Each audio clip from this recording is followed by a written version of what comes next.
morning, everyone. We will be starting in just 1 or 2 minutes. Thank you.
Good morning to everyone. Please take your seats. We will now be starting our session for this morning.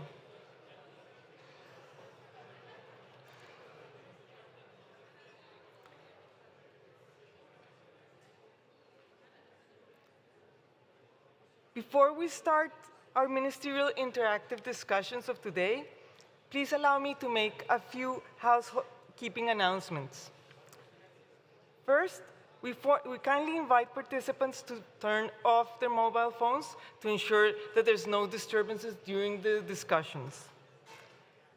Please also note that in this room we do have simultaneous interpretation, and you will probably need it.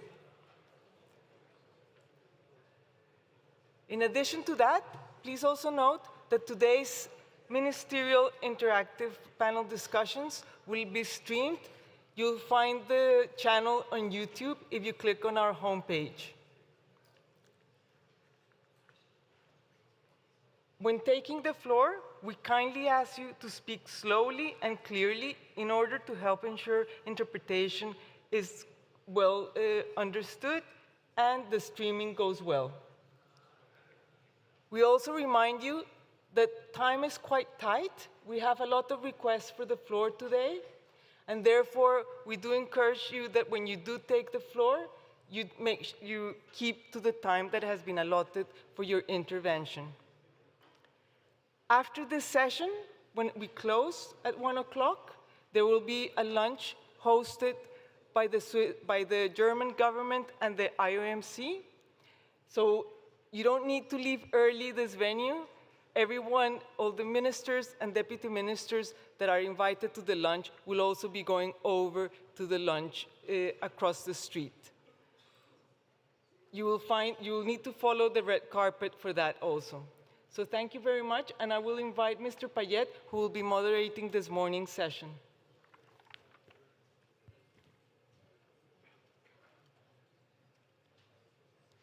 Thank you very much, Maria Cristina. Good morning. I hope you had an enjoyable evening last night and are ready for today's panel discussions. I would like to thank you all for your active participation and engagement during yesterday's very active roundtable discussions which happened in the building next door in Varanbe. Before entering into the ministerial interactive discussions, we will hear summaries of the key messages emerging from the roundtable discussions yesterday. This morning, we have with us on the panel the following three distinguished panelists who will each be introducing the summary of the key messages arising from the interactive discussions on our three sub-themes that we introduced yesterday.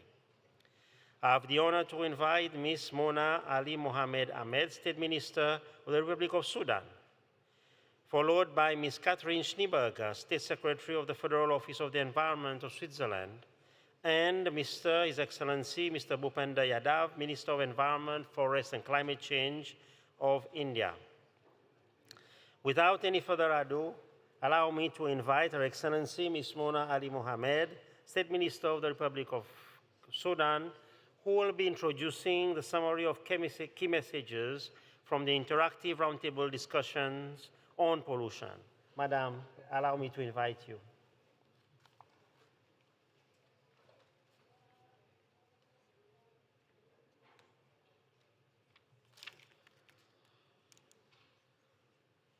بسم الله الحمد لله الصلاة والسلام على سيدنا محمد وعلى آله وصحبه ومن والاهم بإحسان.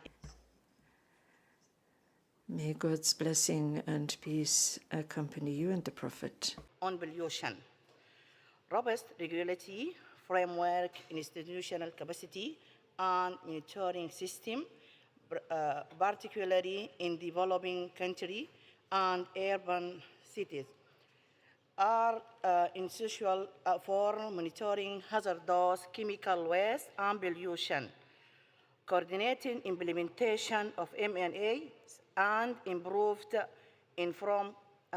enforcement mechanism must be priorities at all levels. Effective implementation of MES requires aligning global commitments with national strategies, fostering cross-ministerial coordination, and ensuring inclusive stakeholder engagement, including health, agriculture, and environment sector. A strategic action plan should integrate circular economy, ecosystem restoration, and pollution reduction targets. 3, industrialized country must support developing nation and small island developing state through fair trade, technology transfer, and responsible waste practice, tackling transboundary pollution and environmental injustice demand global solidarity and ethical cooperation, especially as waste follow cross borders. Public understanding and engagement are fundamental to reducing chemical risk and waste impact, empowering community through education, awareness, and clear communication promotes and inclusive solution across agriculture, health, and urban system. Greater collaboration across international conventions and Basel, stockholder, public and private, will creating synergy, instrument implementation, and ensuring progress on biodiversity, climate, and chemicals goals.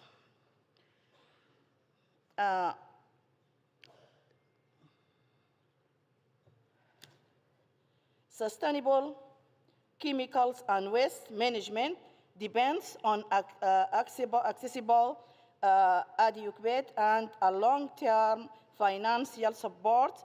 Financing mechanism must be designed to support local authorities and development and systemic transformation on par with climate-related finance.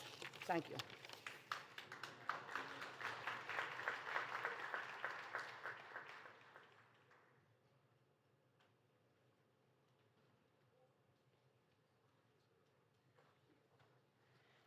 Thank you, Minister, for this very comprehensive summary. Now I have the pleasure of inviting Her Excellency, Ms. Catherine Schneeberger, State Secretary of the Federal Office of Environment of Switzerland, to report on the second roundtable on circularity.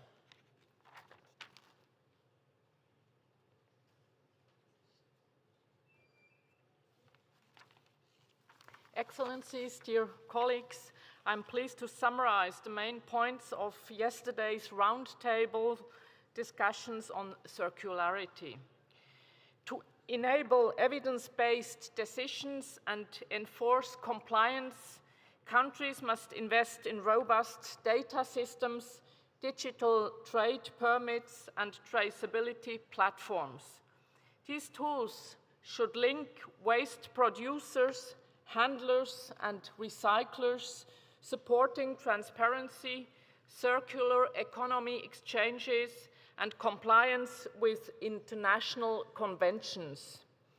Extended producer responsibility systems must be embedded in national laws with clear oversight and modulated fees to reward sustainable product design. Combined with economic instruments like landfill taxes, recycled content requirements, and green procurement, EPR can fund collection, recycling, and outreach while reducing reliance on public financing. Effective circular economy policies require harmonized, enforceable legislation that incentivizes private sector participation. Establishing circular economy councils and involving businesses in regulatory design will ensure practical, scalable implementation aligned with BRS convention goals and national development plans. Lasting change depends on informed and engaged citizens. Governments should launch national behavior change programs, embed circularity in education, we talked about kindergartens, and promote grassroots initiatives that create local jobs, build trust and make sustainable practice a visible and desirable norm. In order to transition from linear to circular systems, countries, especially low and middle income countries, need financing for research and development, sustainable infrastructure, and technology transfer. Targeted international support must address gaps in waste processing, hazardous material recovery, and emerging streams like e-waste, textiles, and solar panels. Successful implementation hinges on skilled workers and strong institutions. Capacity building must span policy, enforcement, and technical operations, from ministries to municipalities to customs and waste handlers, to ensure the quality and safety of secondary materials and protect health and ecosystems. Hazardous substances, waste, and chemicals know no borders.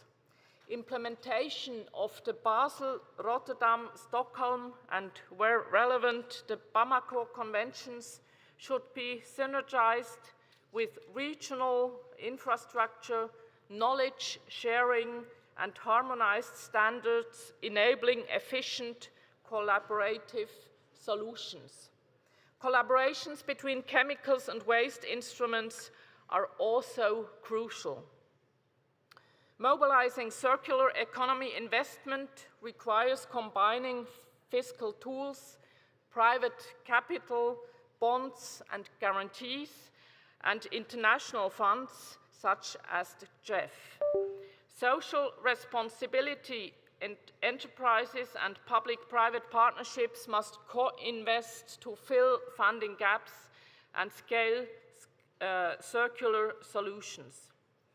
A well-designed circular economy reduces pollution, boosts economic resilience, and reduces dependence on virgin extraction, for example, from artisanal mining. It must be inclusive, ensuring benefit sharing, local economic development, and alignment with environmental justice and sustainable development goals. So these were the main points of the 3 roundtables about circularity. Thank you very much for your attention.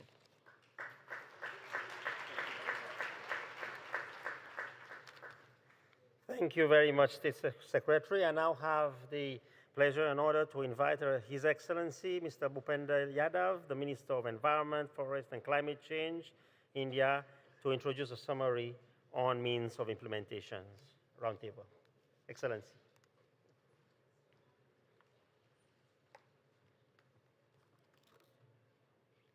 Excellencies, ladies and gentlemen, I am reading the summary of key message from the interactive roundtable ministers' means of implementation.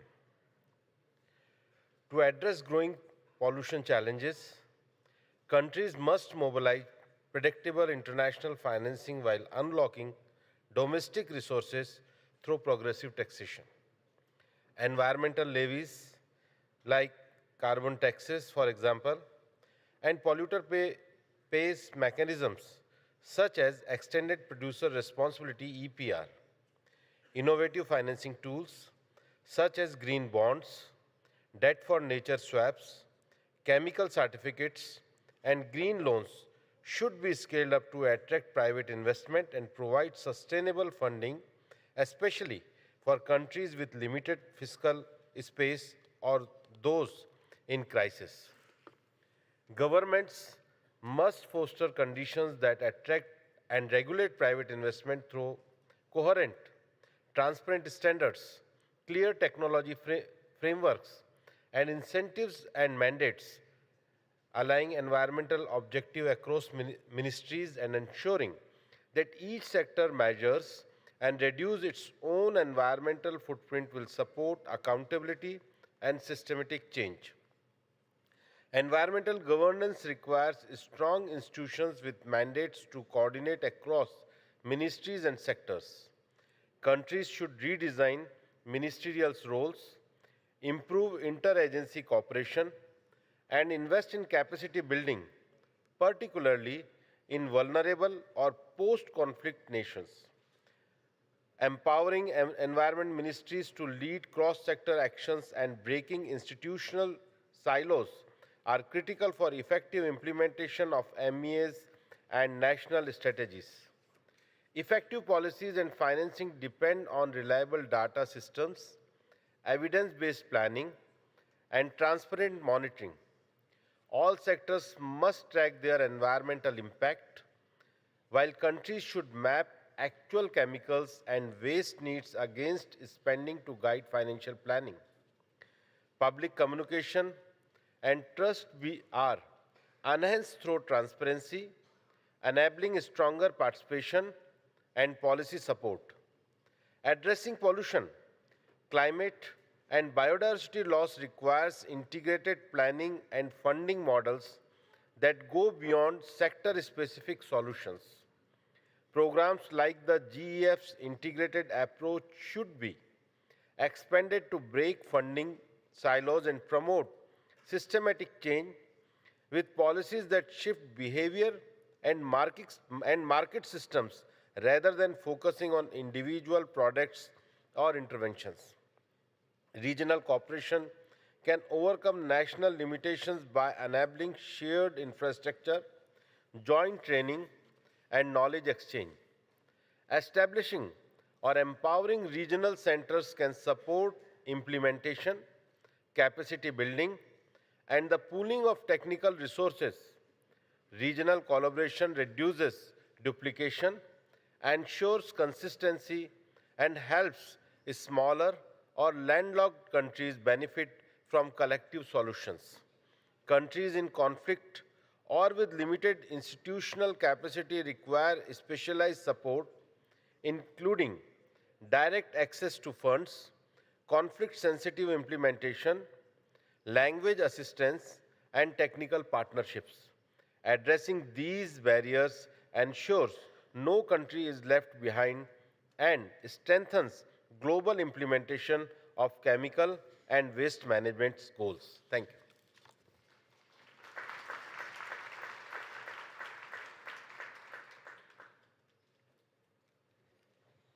Thank you very much, Minister.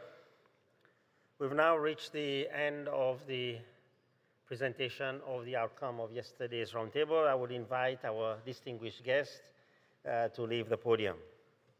Now, before we get into the order of business, I would like to introduce you to someone who's been very, very active in our BRS conventions.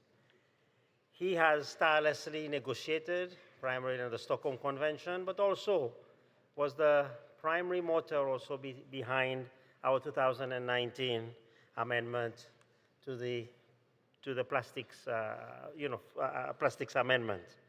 And today is his birthday. And he doesn't know that I'm going to speak about him. He's going to be 50 years old today. And everybody knows him as Thomas or Sverre. So please, let's give a round of applause. Thomas from Norway. Happy birthday, Thomas.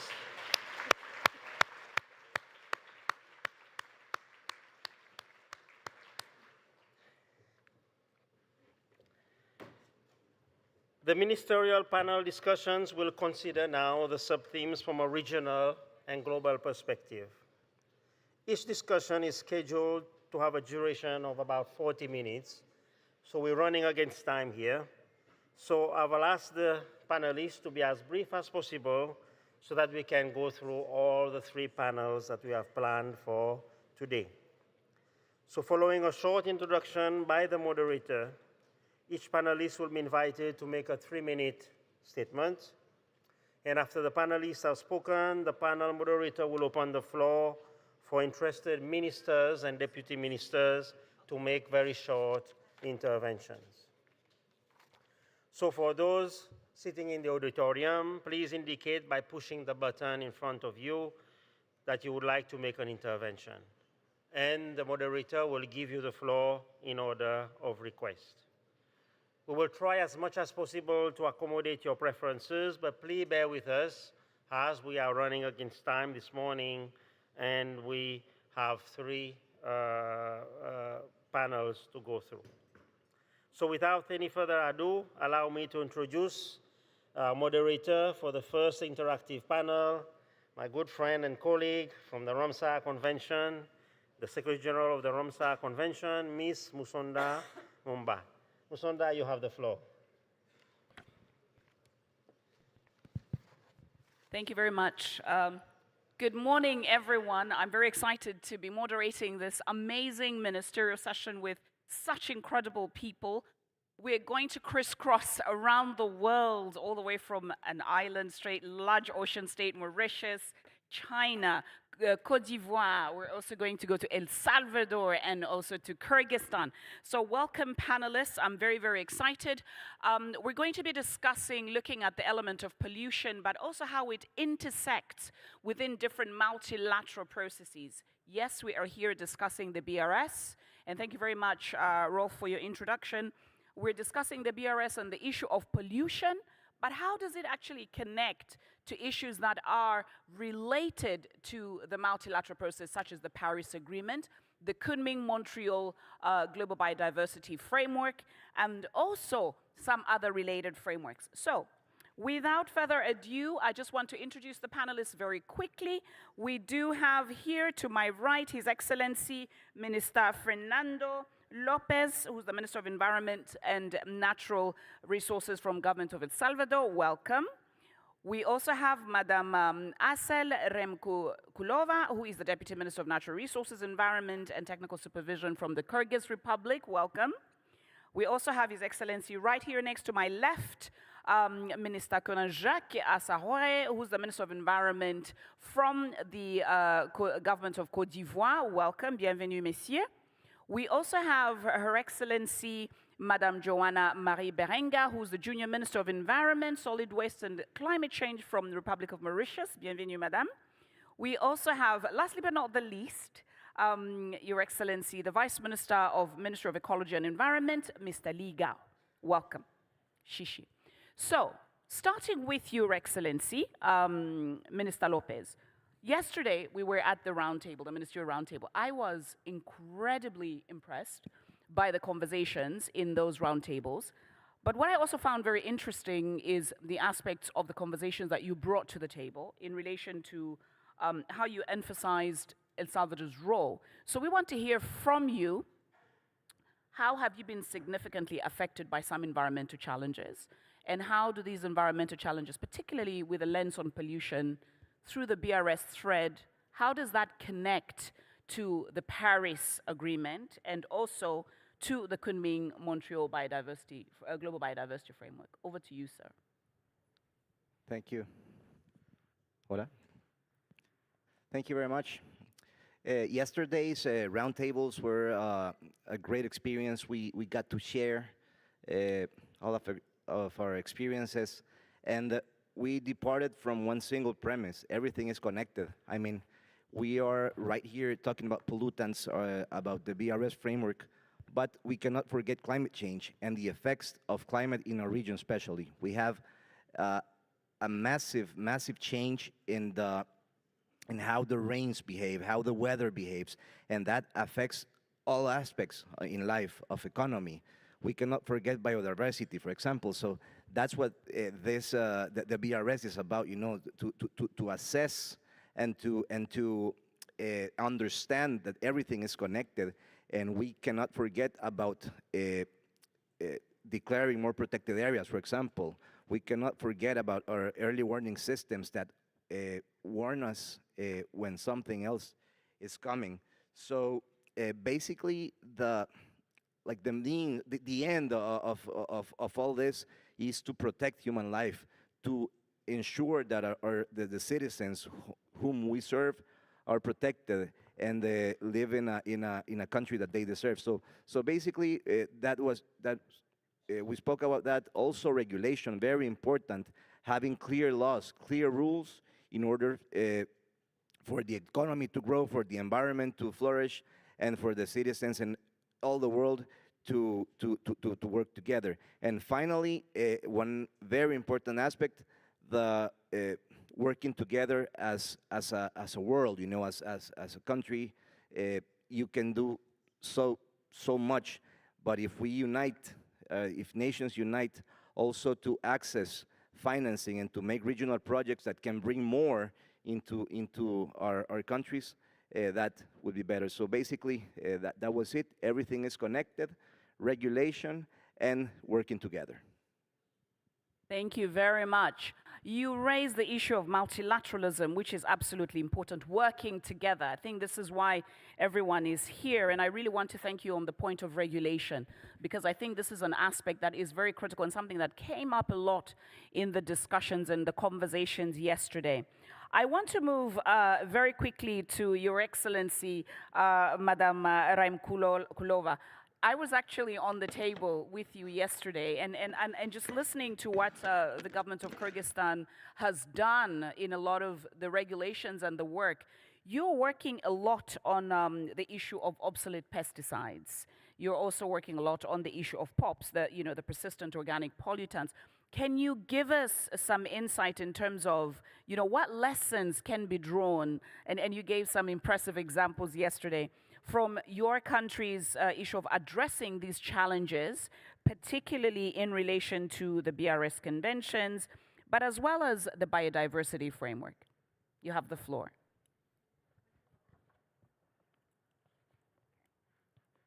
Спасибо большое. Thank you very much. Good morning, dear participants, colleagues, ladies and gentlemen. Allow me to express my deep gratitude to the Secretariat of the Convention for the opportunity to speak on the issue of POPs and pesticides at this high-level segment. For Kyrgyzstan, the issue of long-standing pesticides is one of the highest priorities for the government of Kyrgyzstan, as well as the main source of POPs are pesticides that were used during the Soviet Union, and they pollute the ecosystem and create long-term damage to the biodiversity. We know that they're particularly hazardous because of the lack of resources, and they're particularly difficult to recycle.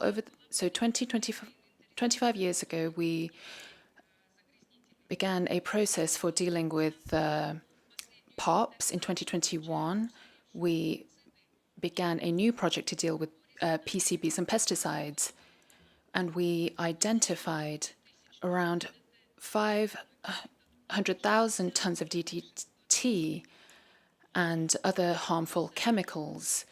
We need urgent measures to deal with these chemicals. In 2014, we looked at recycling certain pesticides and the transport and elimination of such waste.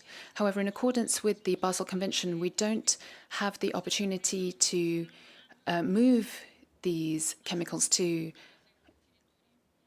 different territories, and at the moment, Kyrgyzstan does not have an appropriate or secure technology to deal with these pesticides. And so we began work to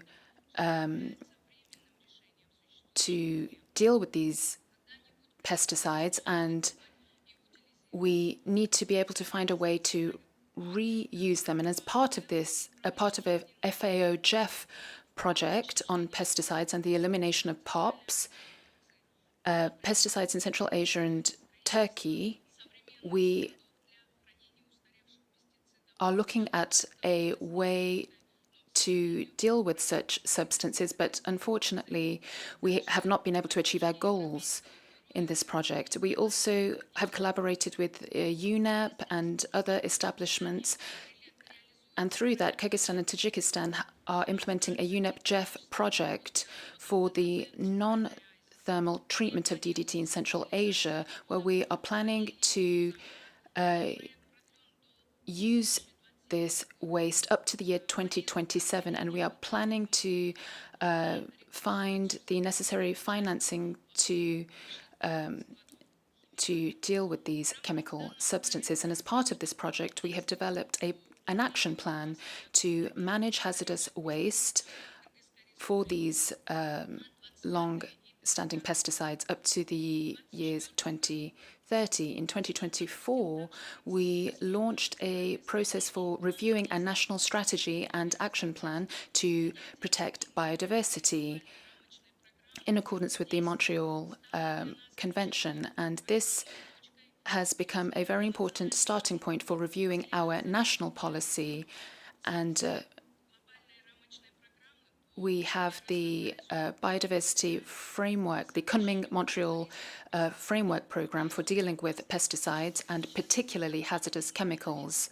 And we are trying to reduce this to a minimum by 2030. And we hope that this will be achieved by implementing our national action plan on pesticides. In terms of instruments or mechanisms to regulate pollution or contamination with pesticides, in accordance with our national legislation, we are planning action to manage this hazardous waste, and also to look at recycling and to carry out assessments on the environment. And this can only be implemented through environmental assessments. We're also looking at the use of POPs within our territory and outside of our country, and this needs to be on the basis of international chemical conventions. All of the work on recycling is carried out in accordance with unified standards, and this is an instrument for regulating mechanisms that should be important when taking any decisions. In order for, when it comes to testing unverified technologies, we need to look at technologies that have already attained positive experience. And we also need to look at the issue of awareness raising so that we minimize the impact on human health and the environment.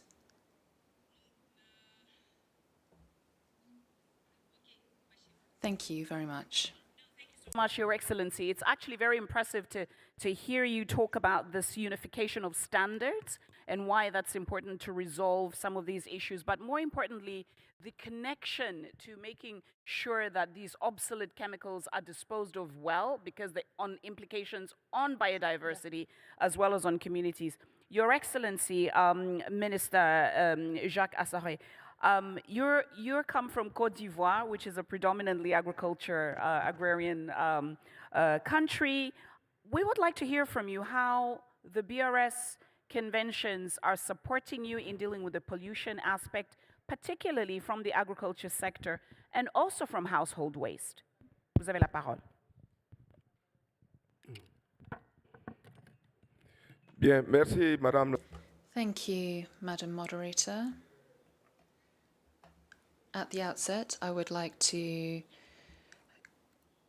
commend the Secretariat of this convention for giving Côte d'Ivoire the opportunity to share its experience on the implementation of these conventions and to share what my country in particular has done in this area. And I would also like to thank the GEF, which has enabled us to develop a certain number of projects as part of the implementation of these three conventions. We have a project on the environmentally sound management of POPs, and we also have another project that we have established to eliminate the use of mercury in artisanal production, and the second management phase for PCBs to eliminate 1,000 tons. So these are specific projects that we have developed thanks to the support of the GEF. Madam Moderator, I would say that by ratifying these three conventions, Côte d'Ivoire has demonstrated its firm commitment to global efforts to prevent chemical hazards and the effects of hazardous waste. Unfortunately, Côte d'Ivoire is a typical example of the greatest environmental scandals that the world has experienced. I'm sure that all of you are aware of these, the environmental disaster that we experienced, and since then we have undertaken significant efforts to avoid this kind of phenomenon by establishing a robust regulatory framework that is specifically dedicated to managing waste and electronic equipment and dealing with the issue of used tires also. We have adopted a new environmental code that is more rigorous, which imposes transparency obligations for manufacturers and importers, and it strengthens sanctions against the illegal traffic of waste. We have established a broader liability on manufacturers in the electronic waste management sector and the used tires waste sector. We've also established an interministerial committee that is dedicated to the transboundary movement of waste, and that is complemented by training programs for officers who are in contact with this type of waste. And we also have a mobile laboratory to carry out in situ analysis, thereby strengthening the capacity to act for our country. Other significant efforts have also been undertaken, for example, limiting the age of imported vehicles, which is now limited at 5 years, and also prohibiting the export of scrap metal, and also metal recycling efforts and the controlled incineration of hazardous waste. And now with regard to the agricultural sector, our actions are really based on the Rotterdam and Stockholm Conventions. The first action we've undertaken is the adoption of a document that regulates the importing and use of pesticides. An interministerial approval committee was established and a local committee to fight against obsolete pesticides, and that has been established throughout the country. The Stockholm Convention has enabled us to launch a project to eliminate obsolete pesticides and to package them. We have also introduced safer alternatives to these hazardous pesticides through different programs, and we are trying to have a transition towards safer agriculture and using biofertilizers that will also reduce our carbon footprint. So it's clear that synergies between the BRS Convention are producing tangible results in Côte d'Ivoire. Nonetheless, challenges remain, particularly in terms of awareness raising and capacity building and awareness among the general public. So to conclude, I would say that Côte d'Ivoire is on the right path as regards the implementation of these conventions.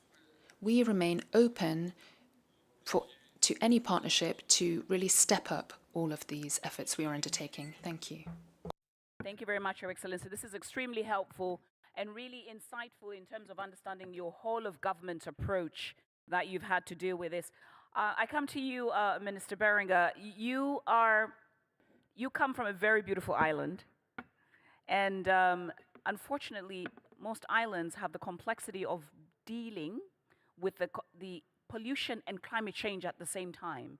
So you're assaulted on both sides of the spectrum. Can you give us insight on how Mauritius has dealt with this? Oh, excuse me. I shall give you my very own.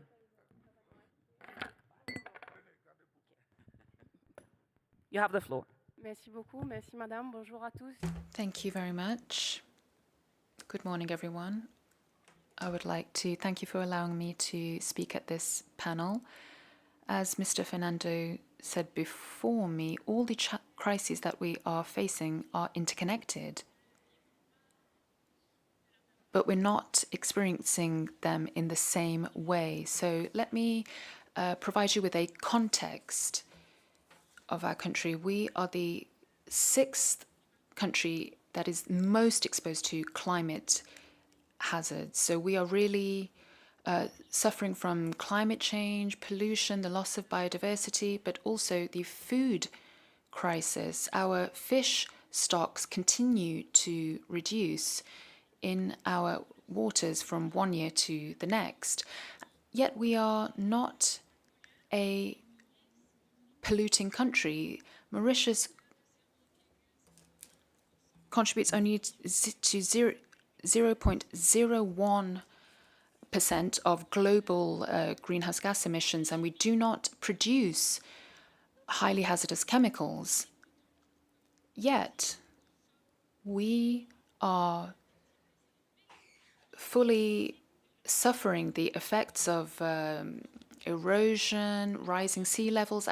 Our beaches are disappearing. Also, flash floods, that's another issue we are facing.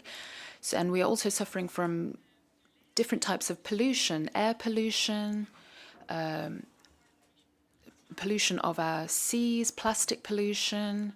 We receive plastic pollution from the entire world. Our beaches are invaded by microplastics, and so our survival is in danger. Not just for us, but also the tourist sector, which is a real pillar for our economy. Food security is also in danger. Our marine ecosystems and biodiversity are also at risk. So we are not suffering the effects of climate change in a proportionate way compared to the biggest polluting countries.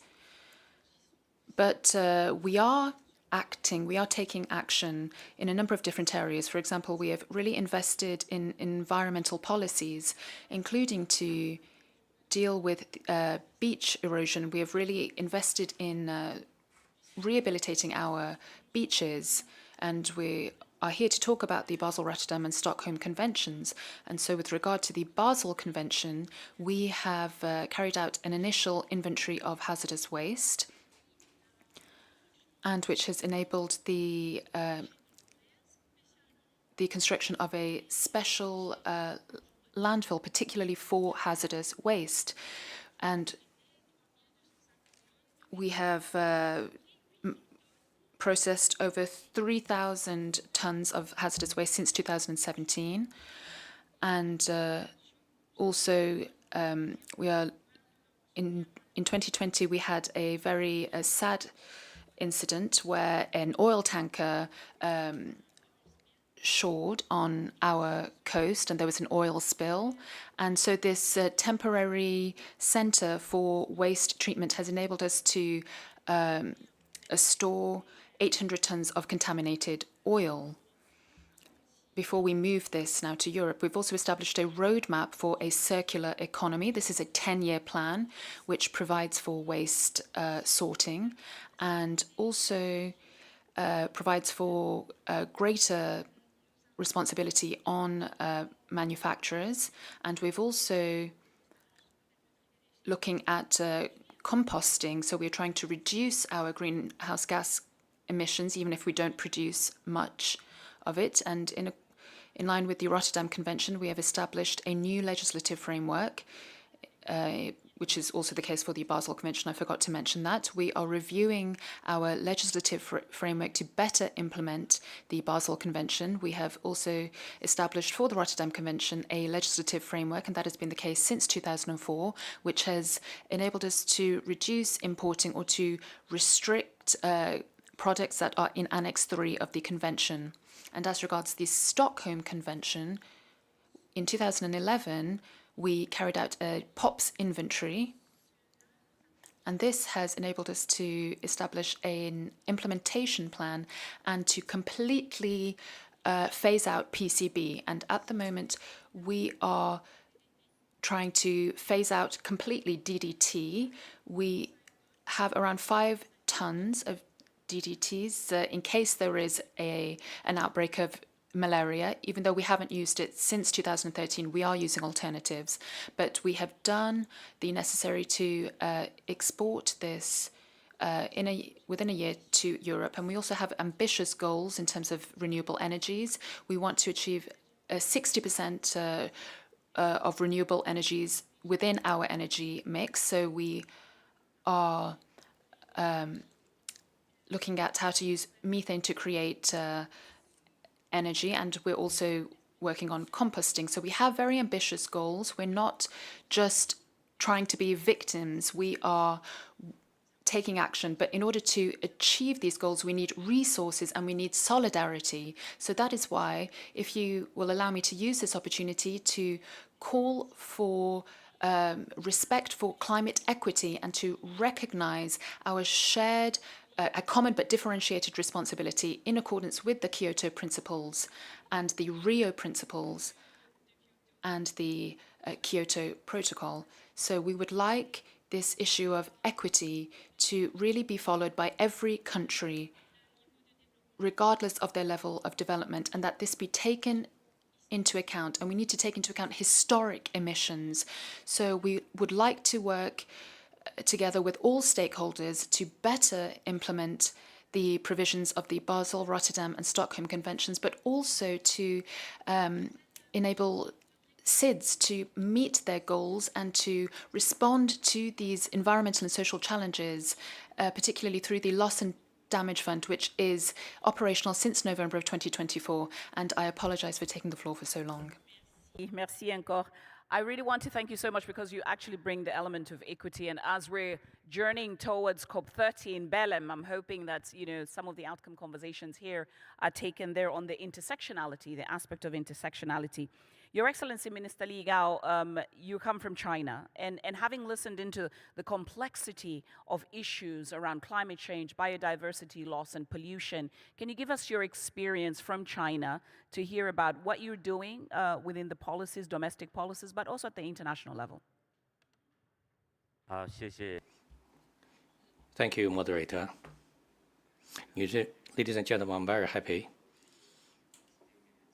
to have this opportunity today to share with you China's experience and the views on the important theme of pollution, as well as the climate change.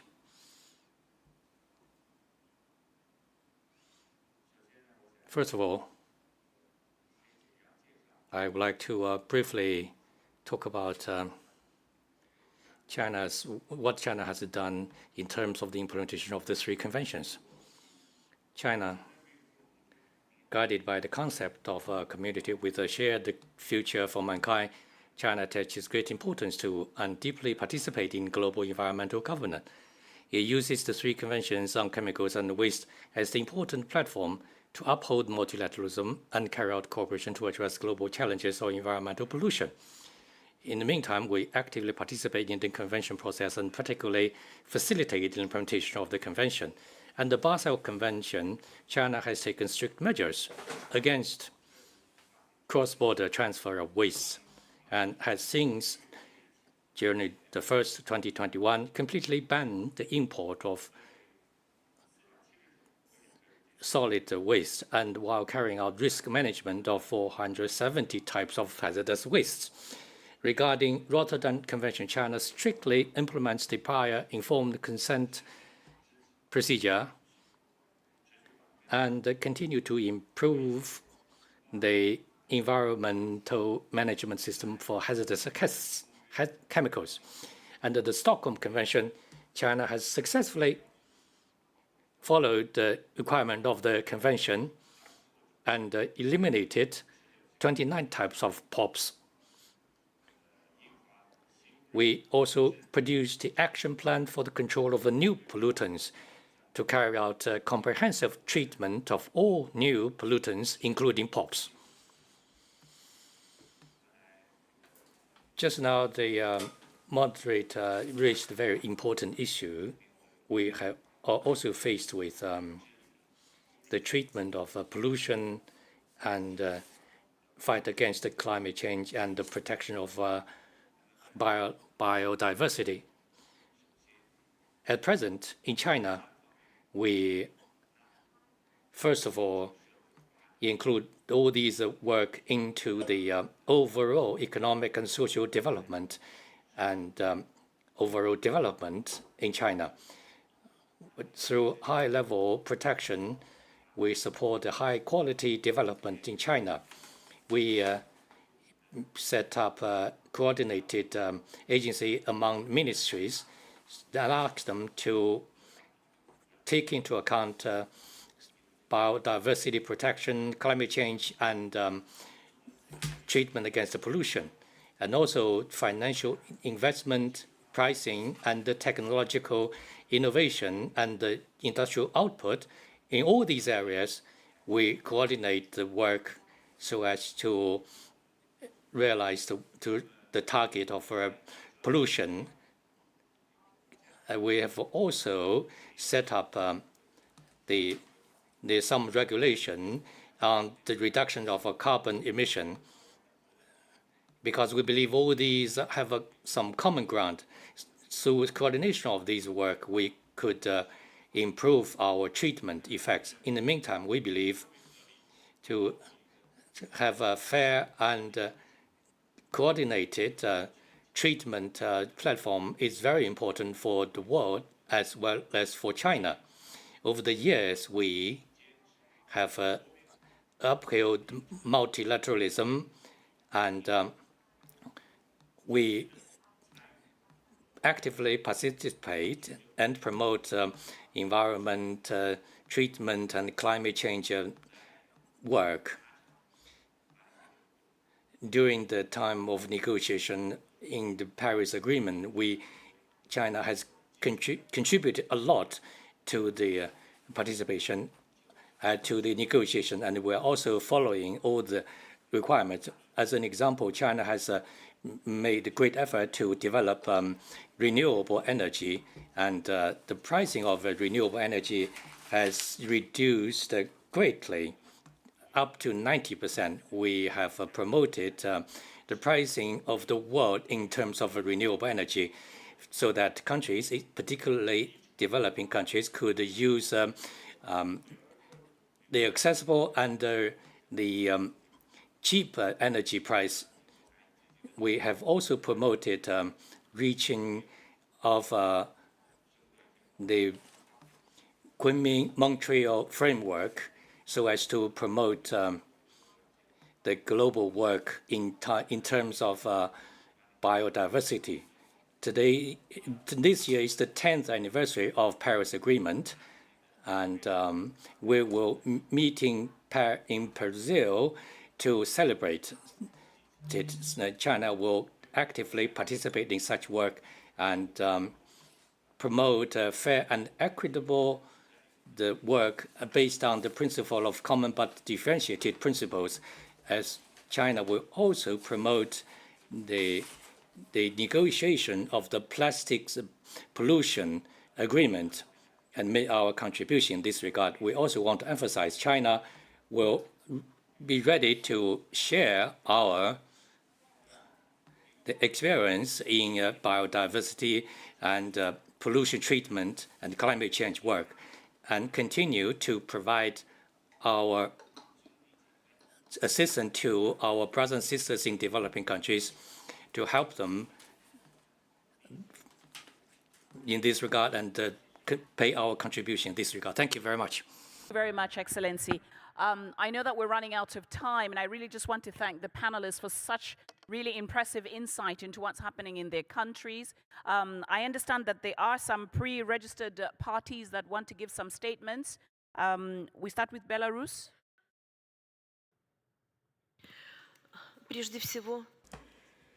Thank you. To begin with, I'd like to thank the panelists for their excellent presentations and for raising some very important issues. Belarus is grateful to the Secretariat of all three conventions And we are grateful too for the support we've had in carrying out a UNEP project to set up a rational infrastructure for helping us to meet our commitments under the conventions. We are doing everything we possibly can to improve our situation, and it is improving quite considerably. In 2024, we adopted a law, and it's already in force, about our acceding to the Rotterdam Convention, and we seem to be going smoothly ahead with that. We are already producing reports on imports of industrial chemicals, pesticides, and hazardous substances. And furthermore, we're carrying out risk analysis, the results of which we'll be sending to the Secretariat as soon as possible. It goes without saying that to increase our potential for the action we can take, we would be grateful for technical support, and we would also like to have more specialists involved in helping us meet our commitments under the Convention. We are also trying to implement the PIC on certain pesticides and hazardous substances in international trade. We are a state party to all three of the conventions, and this is a clear example of what countries can achieve through international cooperation. We all have similar values, and if we work together, we can bring about major changes internationally, positive changes, and make headway on protecting our planet. I hope we can do that together. Thank you.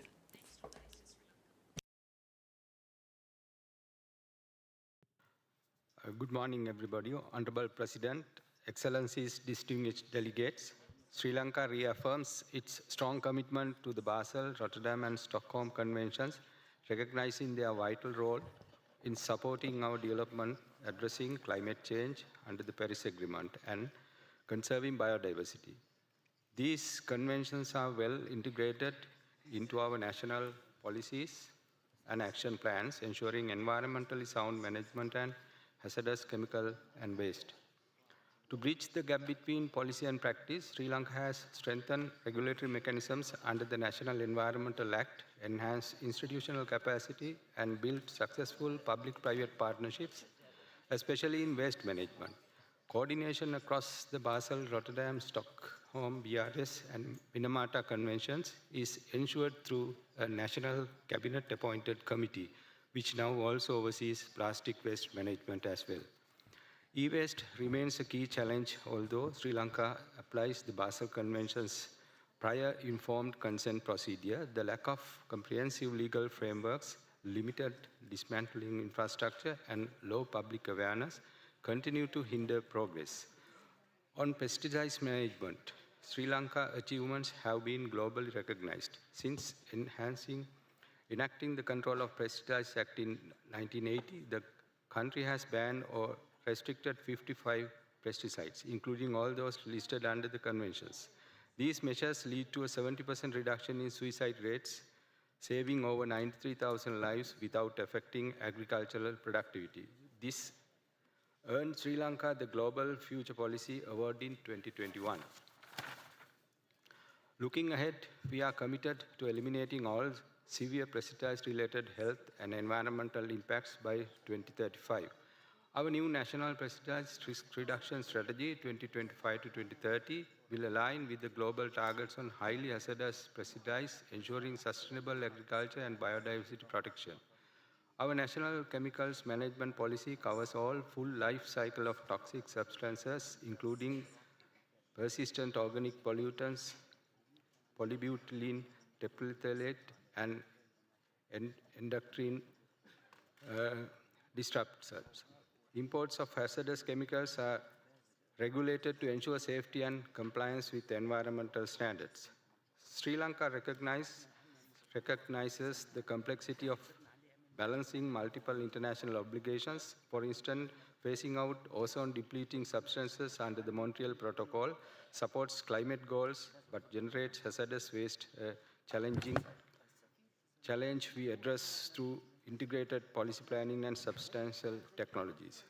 We are committed to empowering communities, especially informal waste workers, through public awareness and capacity building efforts. In conclusion, Sri Lanka stands ready to strengthen the implementation of the BRS Convention and urges international community to enhance technical and financial support to help developing nations achieve their environmental goals. Thank you very much. Thank you very much. I'm afraid this is all we have time for because there is another panel that is coming through. I understand that you will need to do the statements a little bit later. I want to thank the panelists very much. If you can give them a round of applause. Over to you, Rolf.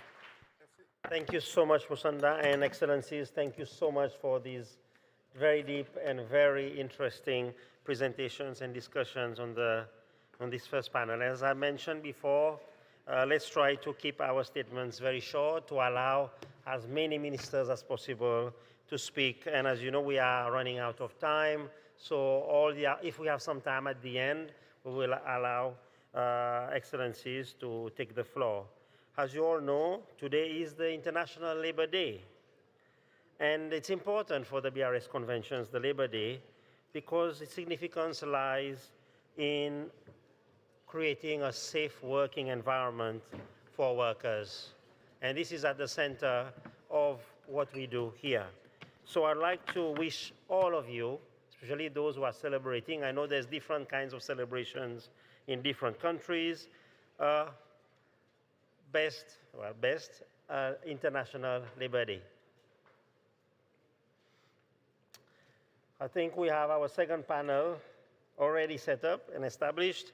So I have the pleasure to introduce our moderator, Her Excellency Ms. Aniko Rais, and the Minister of State of the Secretariat for Environment of Hungary. Over to you, Madam. Thank you. Thank you very much, Excellencies, distinguished delegates and colleagues. Good morning to everyone. It's a great honor to moderate this second high-level panel on the theme of circularity. Today's discussion centers on a concept that is fast becoming the cornerstone of sustainability in a resource-constrained world. Circularity is more than just a waste management approach. It is a systemic transformation of how we produce, consume, and think about materials. It challenges the traditional take, make, dispose model and promotes keeping materials and products in use for as long as possible. Advancing circularity is not just an environmental imperative, it is also a development opportunity. From innovation in materials and product design to regional collaboration and job creation in reuse and repair economies, circularity offers co-benefits across climate, biodiversity, and health. The circular economy is essential for resource security, particularly as global demand for critical materials grows. Implementing the BRS conventions can unlock innovation and resilience in this transition.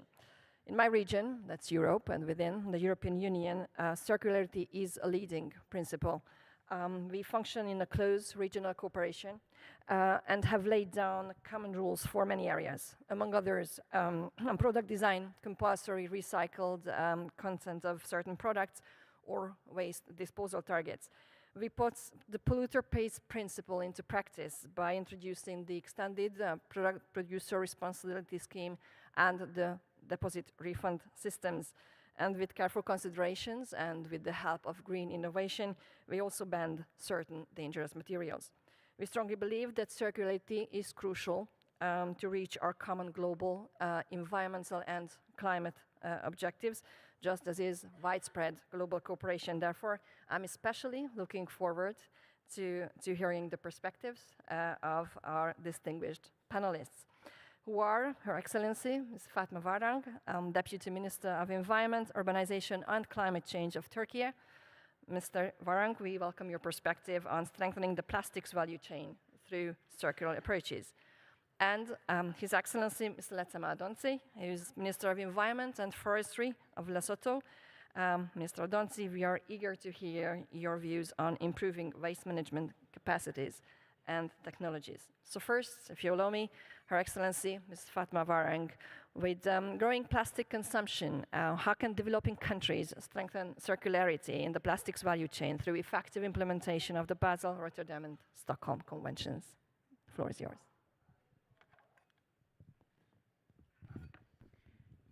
Teşekkür ediyorum. Thank you very much. I will deliver my speech in Turkish, if you allow me. I first of all would like to talk about the roundtable discussions that were held yesterday because it was very fruitful. We have came together with the ministers, deputy ministers, high-level representatives of the fellow countries. And the conclusion I get from yesterday's discussions is the following. Irregardless of the level of development of the countries, everyone is dealing with plastic pollution, circular economy, climate change, environmental problems. Everyone, developed or developing, doesn't matter, try to deal with the negative impacts of all these challenges. So I would like to extend my gratitude to the Secretariat for organizing this fruitful roundtable discussion first. Of course, as Turkey, we are not only impacted by the plastic pollution from an environmental point of view. It is becoming a global problem with economic aspects and developmental aspects as well. We all see this, we all observe this, and we all live this.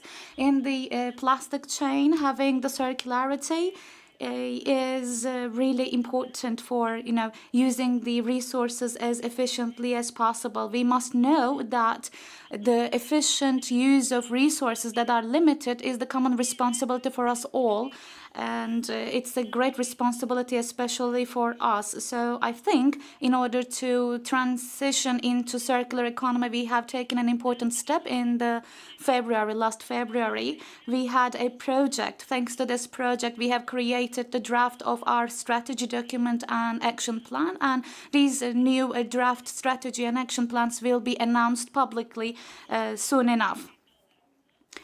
And of course, this strategy document will attribute responsibilities to other line ministries and other organizations. As per the action plan, we will monitor the process periodically and regularly. And by monitoring also, hopefully, we will limit the environmental damage and impact of the plastics onto the environment. This way, we will have a roadmap. In the international arena, we believe the Basel, Rotterdam, and Stockholm conventions play a crucial role for generating a solution to these problems. So it's safe to say that we have taken important steps in our country, especially with regards to the Basel Convention. We, for example, accepted certain amendments regarding the management of the plastics. And thanks to the Rotterdam Convention, we are managing the chemicals that are used for manufacturing plastics. It's now a more controlled process. The polymer raw materials and important products are now being scrutinized. We, for example, now compel the manufacturers to notify the government about the processes that they go through, about the raw materials they use before even these products come into Turkey. So when it comes to the production, import and export of plastics, just like any other country in the world, we pay great attention to these issues as Turkey. When it comes to the Stockholm Convention, of course, we are managing the persistent organic pollutants with this convention, especially to mitigate and minimize the human health risks and the environmental risks. Plastics containing POPs is limited in Turkey. Before you can launch them in the market, you are scrutinized. We are looking for alternatives, and with these practices, a more reliable and safer plastic recycling will be possible. Efficient implementation of these conventions will not only improve the recycling rates, but it will also increase the quality of the products, and it will safeguard the health of our public. On the other hand, Her Excellencies Emine Erdoğan, the distinguished wife of His Excellency President Emine Erdoğan, has initiated an initiative in Turkey called the Zero Waste Movement or Zero Waste Initiative. Thanks to this initiative, under the auspices of Her Excellency's First Lady, we have gained a momentum and made a great progress, and United Nations accepted the 30th of March 30, as the International Day of Zero Waste. We have celebrated this March all together at the permanent representatives as well. I mean, there is an office here. I know that Geneva altogether also celebrated the Zero Waste Day and supported us. So I would like to extend my gratitude to all the executives here who made their contributions to the celebrations of the International Day of Zero Waste. There's another project that we have almost just started now when it comes to the beverage packages, aluminum beverage packages, glass packages and plastic packages. We've been working on a deposit management system for the last 3 years. A special ink is used to barcode these packages and by using various manual or automated deposit machines, these wastes are being collected now. Waste is collected now in certain public areas. The collected waste in a clean manner is collected and treated. I mean, the deposit refund system has not started yet. This year it's just an incentive that is tried out at the pilot level, but next year the overall nationwide deposit system will also be initiated because our community is expecting us to collect these waste and recycle them, especially the aluminum, glass and plastic ones. It's not important for us, it's important for the industrialists, it's important for the common citizens, it's important for the whole world. And this is why we attach great importance to this as Turkey, because as you know, we are talking about a very integrated system, and even the banking system. We now have e-wallets, an e-wallet system, and any deposited package or waste can create a certain balance in your e-wallet account, and you can use that money in the groceries and the supermarkets in anywhere you like. That's a great experience. Of course, I can't go into details here altogether, but if there's anyone who is interested in learning more about this, we would be more than happy to share our experiences because we are developing our own software as well. With this, we will be able to monitor all waste once it's upscaled, but that's all for now, I guess. Thank you very much for giving me the floor.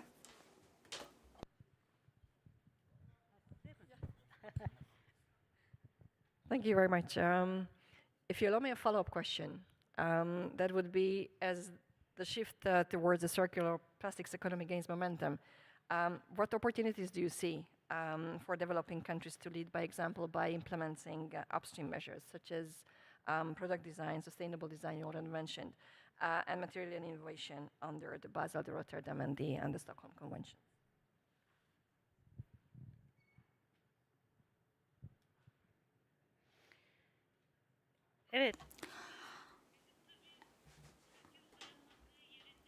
Of course, in situ segregation of waste started in Turkey with the Zero Waste Initiative. We try to collect, separate, and recycle waste in situ and as accurately as possible. With the Zero Waste Initiative, we believe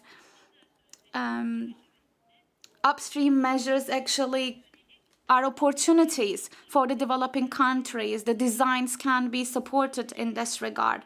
Thanks to the Rotterdam and Stockholm Conventions, for example, environmentally sound and friendly measures can be encouraged. We can talk about a more holistic approach. It's really important to collect the waste as accurately as possible because any waste that goes to the trash cans and trash bins cannot be recycled. Maybe it can be separated and segregated, but not all waste is recycled. Only if waste is collected and segregated cleanly, then they can be recycled and used back in the economy. But that's not at the desired level yet. We actually have initiated a green transformation process for our industry. We have an action plan called the Green Transformation for Industry Action Plan. All line ministries are attributed with responsibilities in this regard. I am the Deputy Minister of the Ministry of Environment, Urbanization and Climate Change, so I can speak on behalf of my ministry. Under the climate change and related challenges, we are the responsible authority to coordinate other line ministries and, encourage them to take actions. But But as you know, not all countries are impacted by climate change at the same level. As Turkey, we are located in the Mediterranean basin, and unfortunately, we have started to be affected by the negative impacts of climate change a lot earlier compared to other countries. This is why we have drafted and started implementing our action plans earlier than some countries. But just drafting an action plan does not guarantee conclusions for you. All the community, the whole society must be trained about this. They must have awareness starting from the younger ages. Therefore, within the scope of the Zero Waste Initiative, we have started including certain subjects into the primary school curriculums. We started training primary schoolers, middle schoolers. They are trained and educated about even the collection and segregation of waste. I'm not, of course, talking about the training courses that we provided to the industrialists and other representatives of the industry, but especially training kids is very influential. Thank you. And now I turn to you, Your Excellency, Mr. Latema Adonsi. In many developing countries, waste management remains a significant challenge. Now, what capacity building measures are essential to equip countries, especially developing ones, to implement the conventions in a way that advances circularity goals?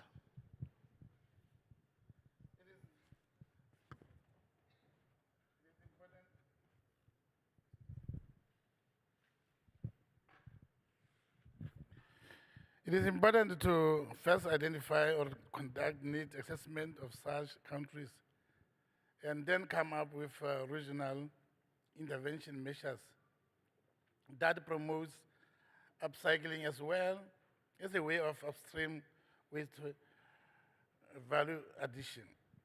On the other hand, when it comes to issues of chemicals, there should be strong promotion of safer alternatives, as well as technology transfer. Strengthening of legal instruments plays a key role in ensuring compliance. Strong public education is essential and central for changing consumer patterns.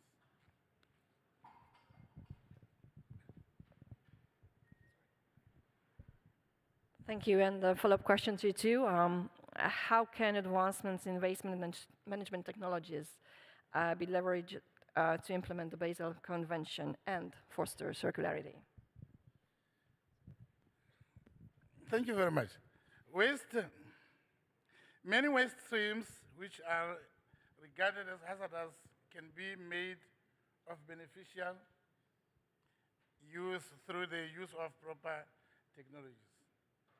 An example of is the dismantling of e-waste and extraction of precious metals used in manufacturing such equipment.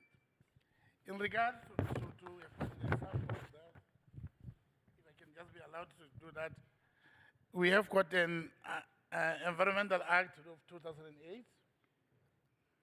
Under Section 4, as the Act that advocates for the right is to clear a healthy environment, embracing principles of sustainable development such as the polluter pays principle, the precaution principles, the principles of public participation in the development of policies, plans and processes for the management of the environment. Section 5 calls for the establishment of National Environment Council, comprising of ministers with a state on environmental issues, and the Cabinet has endorsed the formation of such a body to ensure effective implementation of acts. Thank you. Thank you very much to both of you. And now I invite the ministers to take the floor for their 2-minute interventions. And first, it is the Minister of Burkina Faso who would like to intervene. Okay, merci beaucoup. Thank you very much. Good morning to all ministers, deputy ministers, and panel members. We would like to thank the BRS Secretariat for having prepared this high-level segment, which allows us to be in contact with technical elements and to take the right decisions for our populations. In terms of circularity, a circular economy allows us to reduce pollution, and we need to look at the issue of manufacturing and to look at the issue of reuse and recycling. If we are not careful, the products that we put onto the market will not be able to be recycled, and they cannot enter the circular economy. So we need to use science. We need to look at the types of plastic that we are proposing for consumption.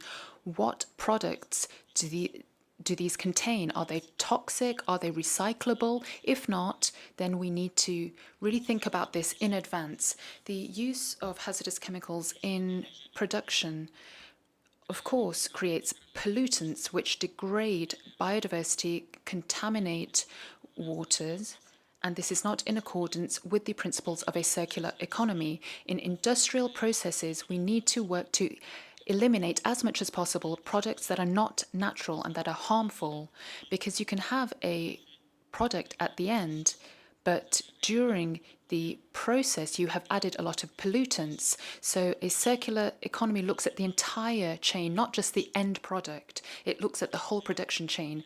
To foster a circular economy, we can look at a certain number of points. So at a policy level in our country, we have a green economy and a climate change policy. This is a concept for sustainable consumption, and we are looking at endogenic knowledge. So if you look at the particular case of Burkina Faso, there are a lot of products that are put onto the market that do not go through advanced industrial procedures. We use nature to create an end product, and that produces less waste because the products can be recycled because they come from nature. We also need to look at the results of research. Scientists, consumers, and private and public stakeholders need to be working together.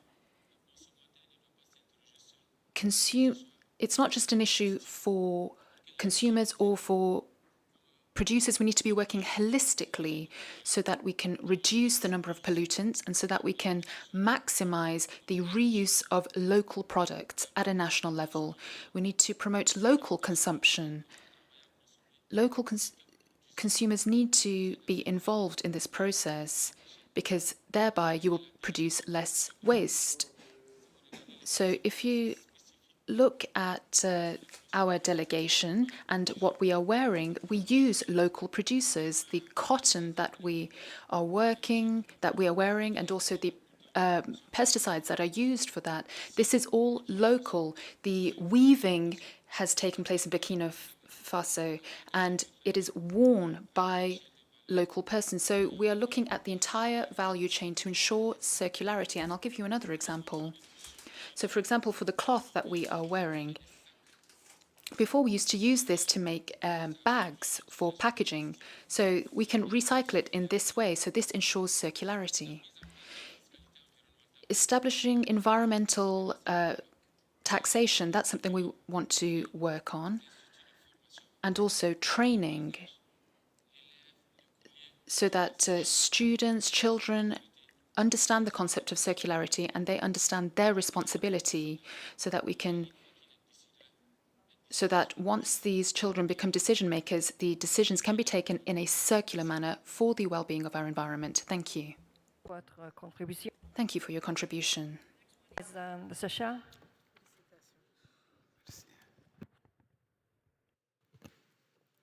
Thank you, Madam Moderator. Excellencies, ladies and gentlemen, good morning. As a small country that welcomes visitors almost 4 size of our population, the volume of waste being produced annually is alarming. It is for this reason, and for primarily safeguarding our environment, the government is strengthening efforts to encourage investments into circularity. The political will and commitment is there. Although we barely have, we have a small scale and light industrial sector as we rely mostly on tourism, Seychelles has recently published an industrial policy which advocates for waste on circularity across all sectors, placing emphasis on waste-based production and green goods production. Another important national document that has been derived is our SDG investor map. This tool highlights investment opportunity areas for circularity in important sectors such as ecotourism development and related value chains. The government has equally implemented more solid measures. For example, launching the Circular Economy Challenge Fund, which is a grant scheme aimed at encouraging young entrepreneurs to join the value chain in waste management. We have recently enacted a legislation that gives tax exemption for a period of 5 years for startups engaging in the manufacturing of new final products from organic waste. The challenges, ladies and gentlemen, remain to make the circular industry attractive and lucrative for entrepreneurs. Seychelles is doubling our efforts, but we still need to implement a robust system of waste management, which comprises of an efficient system of data collection to determine the volume and concentration of waste available to determine scalability and make circularity lucrative and viable. We have to implement standards and policies that will encourage importation of products that can easily integrate into circularity. We need to build waste management infrastructure, example, storage and treatment facilities for hazardous waste that will enable these products to be safe enough to be integrated into another product cycle. Because we do not have any control, we are yet to secure firm commitments from shipping lines to export some waste products, even if in a transformed state, and of course, this inhibits trade opportunities. Excellencies, ladies and gentlemen, the future is the youth, and we need to find ways to entice them and let them be the guardians of our future. Seychelles has brilliant minds, innovative ideas, and so much talent, but we are lacking the technical support to turn ideas into commercialization. For example, we would make significant strides if we have access to a fully equipped lab with the technical expertise that can support entrepreneurs, carry out tests, and do research and development to enable the commercialization of their ventures. Unfortunately, despite our unique circumstances and vulnerabilities as a small island developing state, Seychelles is regarded as high income, thus it cannot access concessionary financing. This further delays the implementation of these important projects which could generate wealth whilst alleviating the harmful impacts on the environment and human health. Therefore, we believe that stronger collaboration between key partners is needed to create a platform to eliminate the boundaries between sharing of skills, knowledge, and technology to encourage entrepreneurship and investment in circularity. If we can make the invisible benefits more visible, especially to the youth, then we will succeed in our plight. We can turn the negative into positive and in the process improve the livelihood of our people. I thank you for your attention. Thank you very much. Then the next speaker is going to be Ghana, and I kindly ask the ministers to limit themselves to a 2-minute interventions. Ghana, the floor is yours. Thank you very much, Your Excellencies. Mine is just going to be brief. What we are doing as a state in the eyes of circular economy, under the Basel Convention, Ghana has pioneered e-waste management initiative, including the technical guidelines for e-waste management and formalizing recycle at a place called Agbogloshi, where you find young men and women who pick this electronic waste, and because they need some material in them, they don't have the capacity to extract the copper that they sell for commercial purposes. So they burn them, exposing themselves to the hazards and the entire community to the dangers of what they do. So to stem that, we have a collection center that we provide at the place they burn them, so that when they bring this e-waste, we collect them, give them some money, and then we have an enclosed or a control system of taking the copper for them to use for commercial purposes. Now, again, through the hazardous pesticide regulation and through the Rotterdam Convention, Ghana has strengthened control on hazardous pesticides, promoting safer agricultural alternative to protect soil and water cycles. We have identified and are pushing out highly hazardous pesticides in favor of sustainable options. Leveraging Basel Amendment, Ghana is improving plastic waste segregation, recycling and adopting biodegradable alternative to build circular plastic economy. Ghana efforts to eliminate POP such as PCBs in transformers promote safer metal recycling and residual disposal in line with circularity. The strategy that we put in place as a country is one to strengthen the legal and institutional framework to integrate circularity into our national policies. Yesterday at the roundtable discussion, the view was that why are we now looking at laws that will help us regulate this? Maybe perhaps because we are not a major contributor as a continent, but the effect of it is on us, and that is why we are now looking at the legal regimes to see how we can regulate the conduct of people in this area. One other area that I think that we are investing so much, even in the limited fiscal space, is research, because you need to have researches conducted to be able to have an accurate data, because accurate data helps you to formulate the necessary policies to be able to stem this. And that is where I think that there is a challenge, not only for Ghana, many African countries, that the private sector plays a major role. And at the roundtable discussion yesterday, the argument was that it is not just state, it is the private sector. The private sector would want to invest in this area based on data, and the data most often is provided by rating institutions. In Africa, we are told they are found in only 2 places, South Africa and in Egypt. They sit there, they identify problems that African countries are confronted with, sometimes through a third or fourth party information. So the investor who wants to invest in this area will be doing that based on the information that is given to him or to the entity or the investor. And sometimes this information may not be, accurate, because you can't sit at a far distance and identify the problems that are confronted by this country through a third party, sometimes fourth party information. I think that that is the challenge. My last point has to do with fairness in terms of the distribution of resources for the purposes of fighting this. And I think that that is where Africa comes in. We contribute less in terms of the climate change effects, yet we bear the brunt of some of these challenges.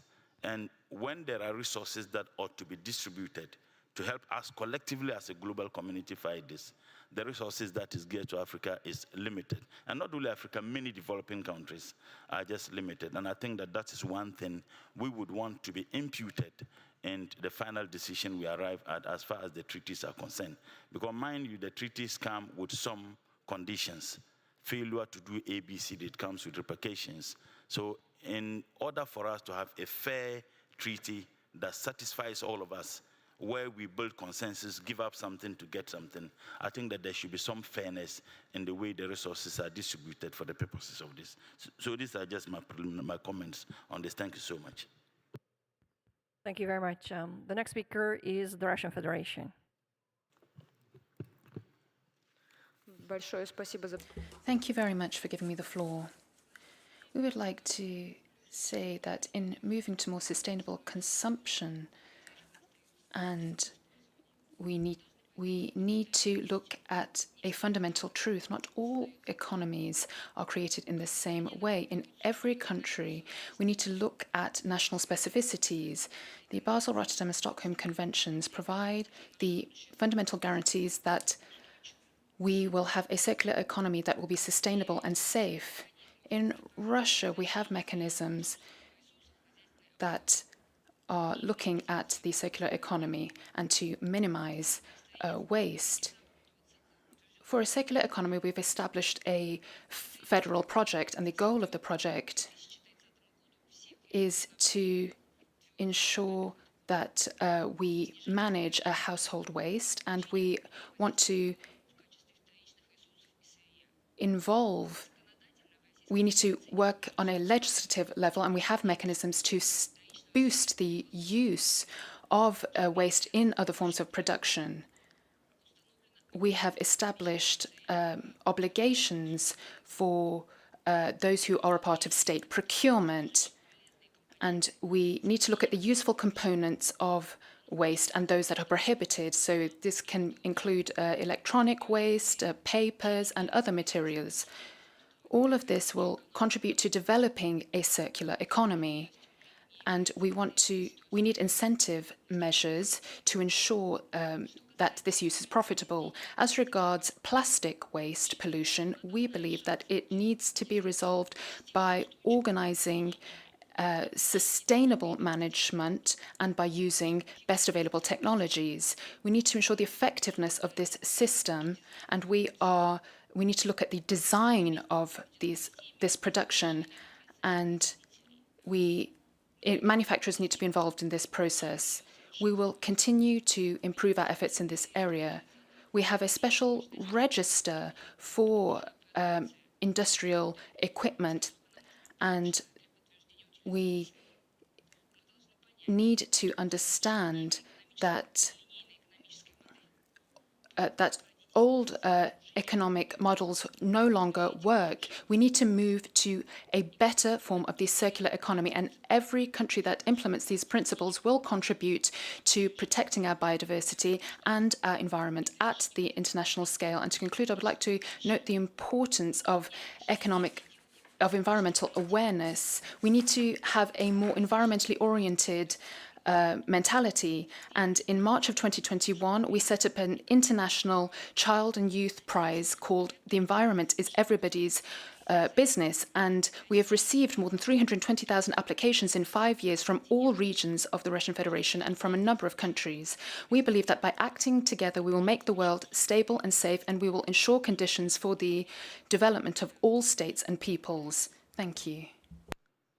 Thank you very much. The next one is Germany.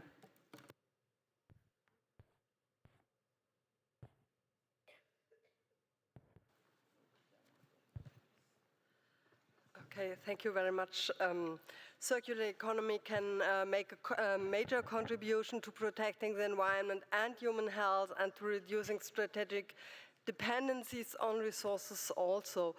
I think circularity can achieve a win-win-win situation because it contributes to the mitigation of the triple crisis of global warming, of the extinction of species, and of pollution at the same time. And I think real circularity has to assess the whole life cycle, as also the colleague from Burkina Faso emphasized. Safe circularity is a prerequisite for a circular economy. To achieve this, products and substances must be recyclable, and knowledge of possible pollutants in products must be available. For circularity, pollutants must be removed from the cycle to ensure that there's no conflict between human health and circularity. So thank you for putting this important issue of circularity here in the heart of this conference, because I really think it's key to solve the problems of pollution. Thank you very much. Thank you very much. And last but not least, Saudi Arabia.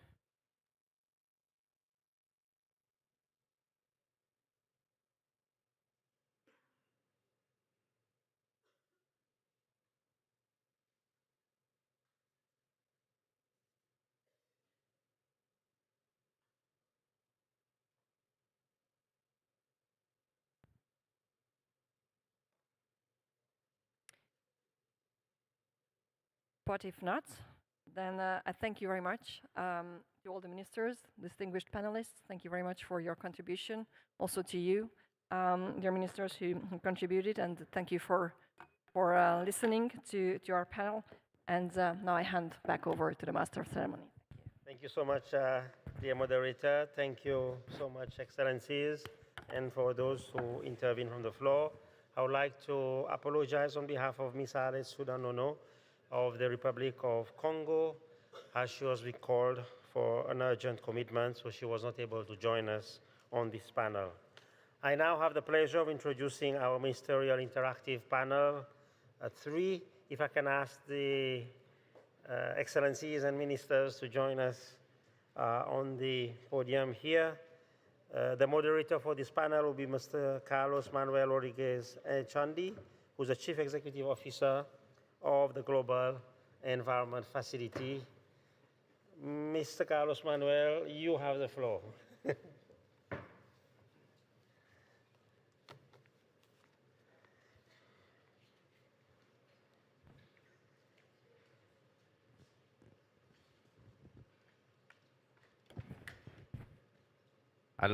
Hello, thanks.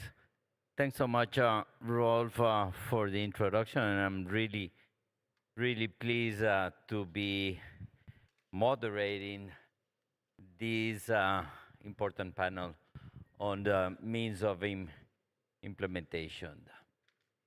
Let me try to frame the topic that we will be talking today based on, I would say, previous conversation that we had yesterday with the ministers, and a few elements are here. I took notes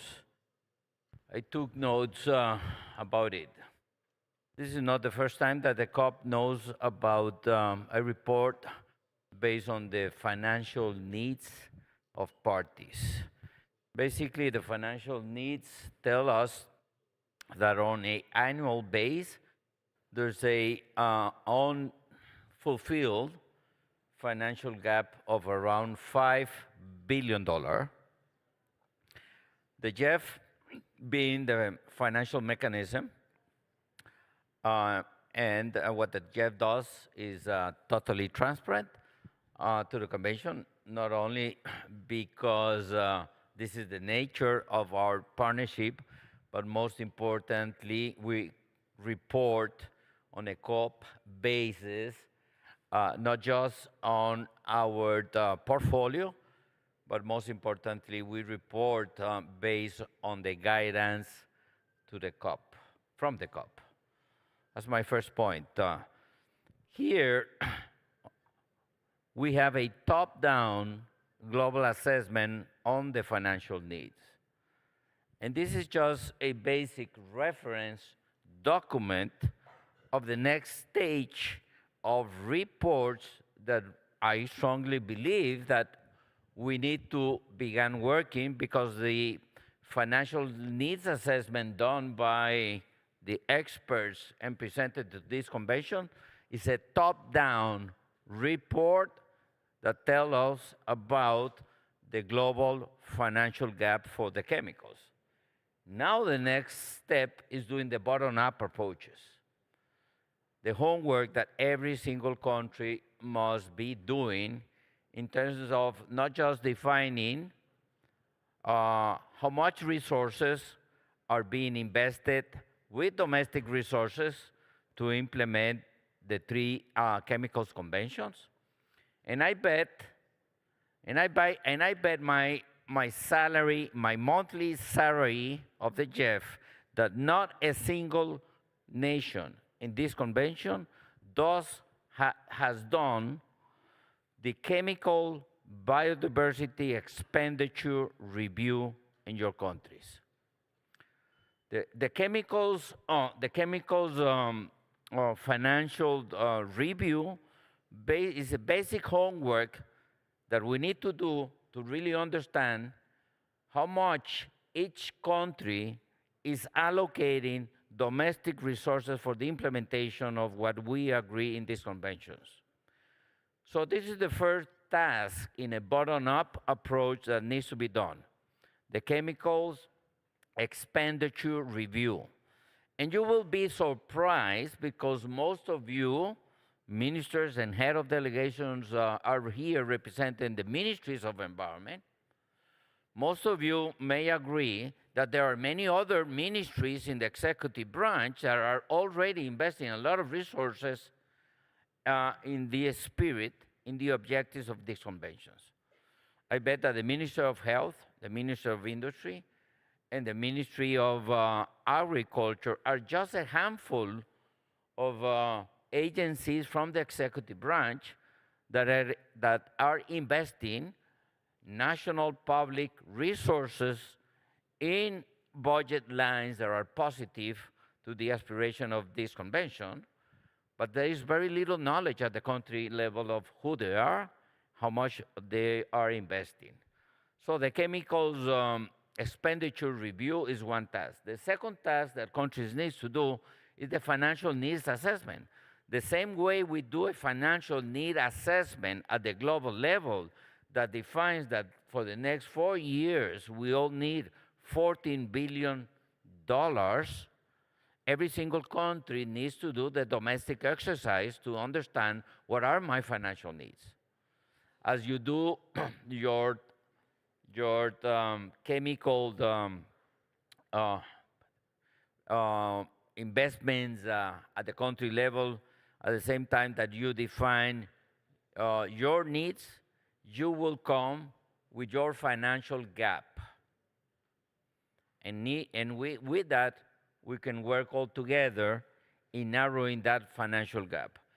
The narrowing of the financial gap is a combination of more effective mobilization of domestic resources, new innovative financial mechanism, plus multilateral and bilateral help. And the GEF will be extremely interested and happy in GEF 9 to begin allocating resources for this kind of work. My second point here is that the GEF is not a donor to any country in this convention. We are not a donor. We are your financial mechanism. We're not a donor to any country here.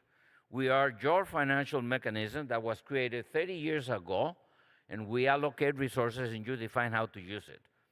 I understand that is a complex balancing act to be able to allocate resources for CBD, UNFCCC, UNCCD, and then the chemicals conventions. But if you see how the GEF has been programming financial resources for the chemical convention, is together with the land degradation is the area that has had the biggest growth in terms of programming and in terms of budget in the last 2 GEF cycles. So don't see me or any of my colleagues of the GEF as donors to these conventions. We are your financial mechanism. I work for you all.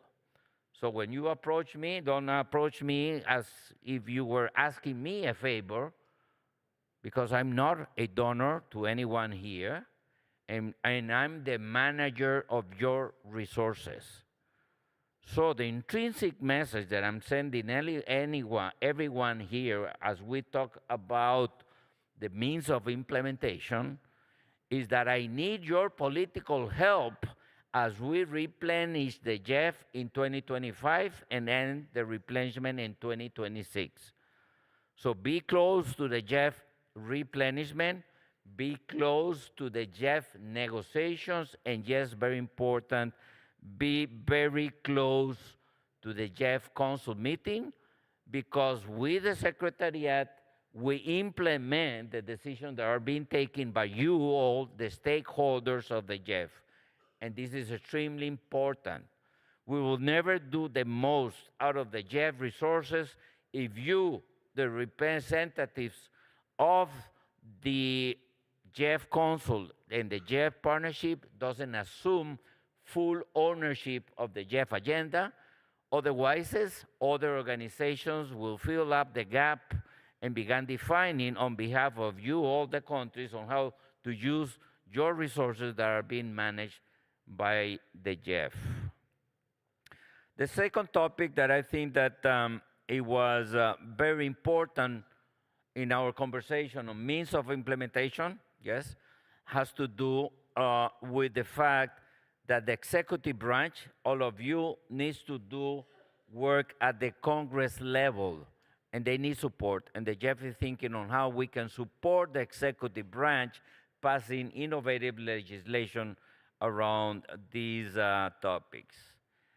And we have a few other topics that will be presented to the plenary as part of the effort that we did yesterday. Today, we'll continue having with ministers that discussion that we start yesterday on means of implementation.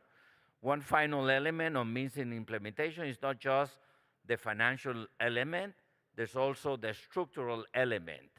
And here we got a combination of representatives from ministers of environment, ministers of industries, and ministers of health. And the Jeff looks for more integration across the executive branch so the Jeff resources can be used in a more effective way than how they've been used so far.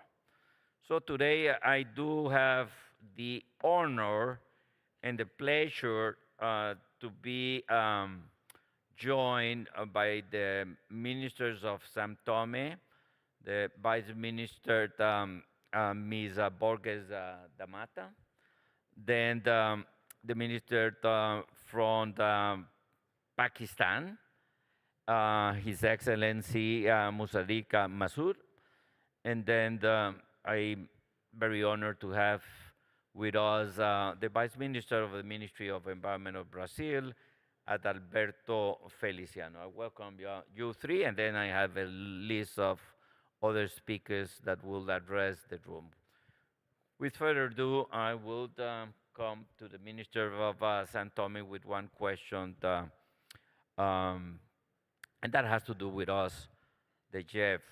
So, Minister, how can the Jeff and other multilateral institutions, particularly development banks and philanthropic actors, can better align to serve as catalytic partners in the de-risking investment in chemicals and waste and management? For many countries, the private sector is interested, but at this point, private sector is telling us investing in chemicals and waste is high risk, low profile. So I'm very curious, Minister, if you can give us your take on how multilateral and bilateral philanthropic organizations can really align to serve as catalyzers partners in your effort to narrow your financial needs at the domestic level and do better in terms of investment associated to chemicals and waste. Over to you, Minister. Merci. Bon. Thank you very much. I wanted to take this opportunity to share with you the experience that my country has had. You have asked your question, and I'll try to integrate your question into what I'm going to say. Before I go on, however, I do need to underline one thing. Increased cooperation and coordination, nationally and regionally, and globally as well, are absolutely essential if we are going to effectively implement the provisions of all three conventions. Partnerships are central here, and so is the involvement of industry, of businesses, and of civil society. Now, turning more specifically to the question you just asked, it's true that countries do benefit from cooperation with and help from the GEF in respect of projects relating to climate change and with respect to projects on the management of waste. We, in our country, don't yet have any specific projects on the latter, but São Tomé and Príncipe does participate in a regional project which is financed by the GEF. That also includes Cabo Verde and Guinea-Bissau. The purpose of it is to improve the way in which we manage hazardous waste and chemicals and to reduce the range and quantity of chemicals that we have in small island developing states and bring the practices we have for dealing with them in line with international ones. So we're involved in that project, but for me, the most important thing here is to share with you what we are trying to do now ourselves. We're well aware that every day the traditional financing measures are providing less and less money, and for countries like Sao Tome and Principe, it's complicated and difficult to actually benefit from that financing. Why? Well, we're trying to build the capacity of our institutions, but since we still have improvements to make, we are often very heavily dependent on United Nations agencies to help us get the funds we need. Often the procedures we have to go through are complicated and they take a long time. For this reason, we are trying to take small-scale initiatives ourselves, which will at least make some kind of difference. We are one of the African countries which has most of its arable land being used for organic agriculture. We've been working with other Portuguese-speaking countries in Africa to promote such agriculture in our country and theirs. Our farmers are encouraged, strongly encouraged, to use organic compost, for example. That way, when you have waste, you have organic waste, which is easier to deal with. 40% of our country's production, agricultural production at the moment, can be pesticide-free, chemical pesticide-free. We know we have to shoulder our responsibilities. That's what we're trying to do. We've been working with our traditional partner, Portugal, to bring this kind of thing about, and we've signed a memorandum with them now, which has a debt for support component in it. We are setting up a climate and environmental fund, which we hope will help us to, inter alia, take action that will help us to manage our waste better and preserve our biodiversity.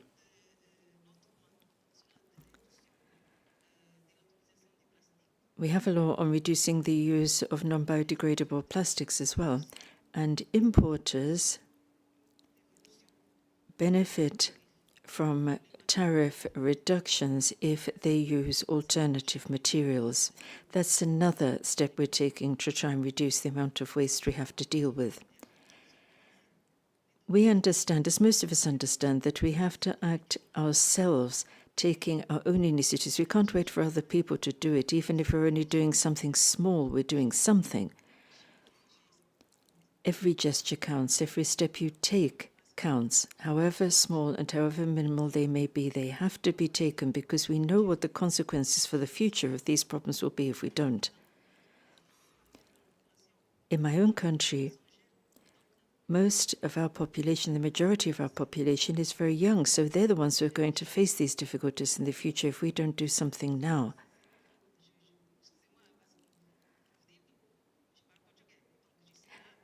Forgive me for going round in circles possibly a little bit. Normally I'd be speaking in Portuguese. French is not the language in which I work in every day.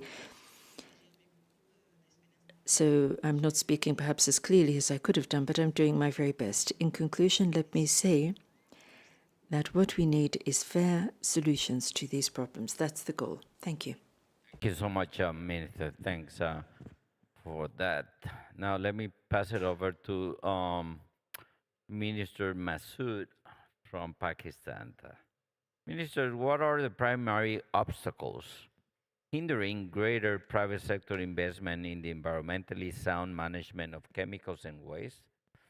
And what innovative financial mechanisms, drawing lessons from other sectors, can be strategically employed to overcome those barriers and enhance resource mobilization for the implementation of the convention?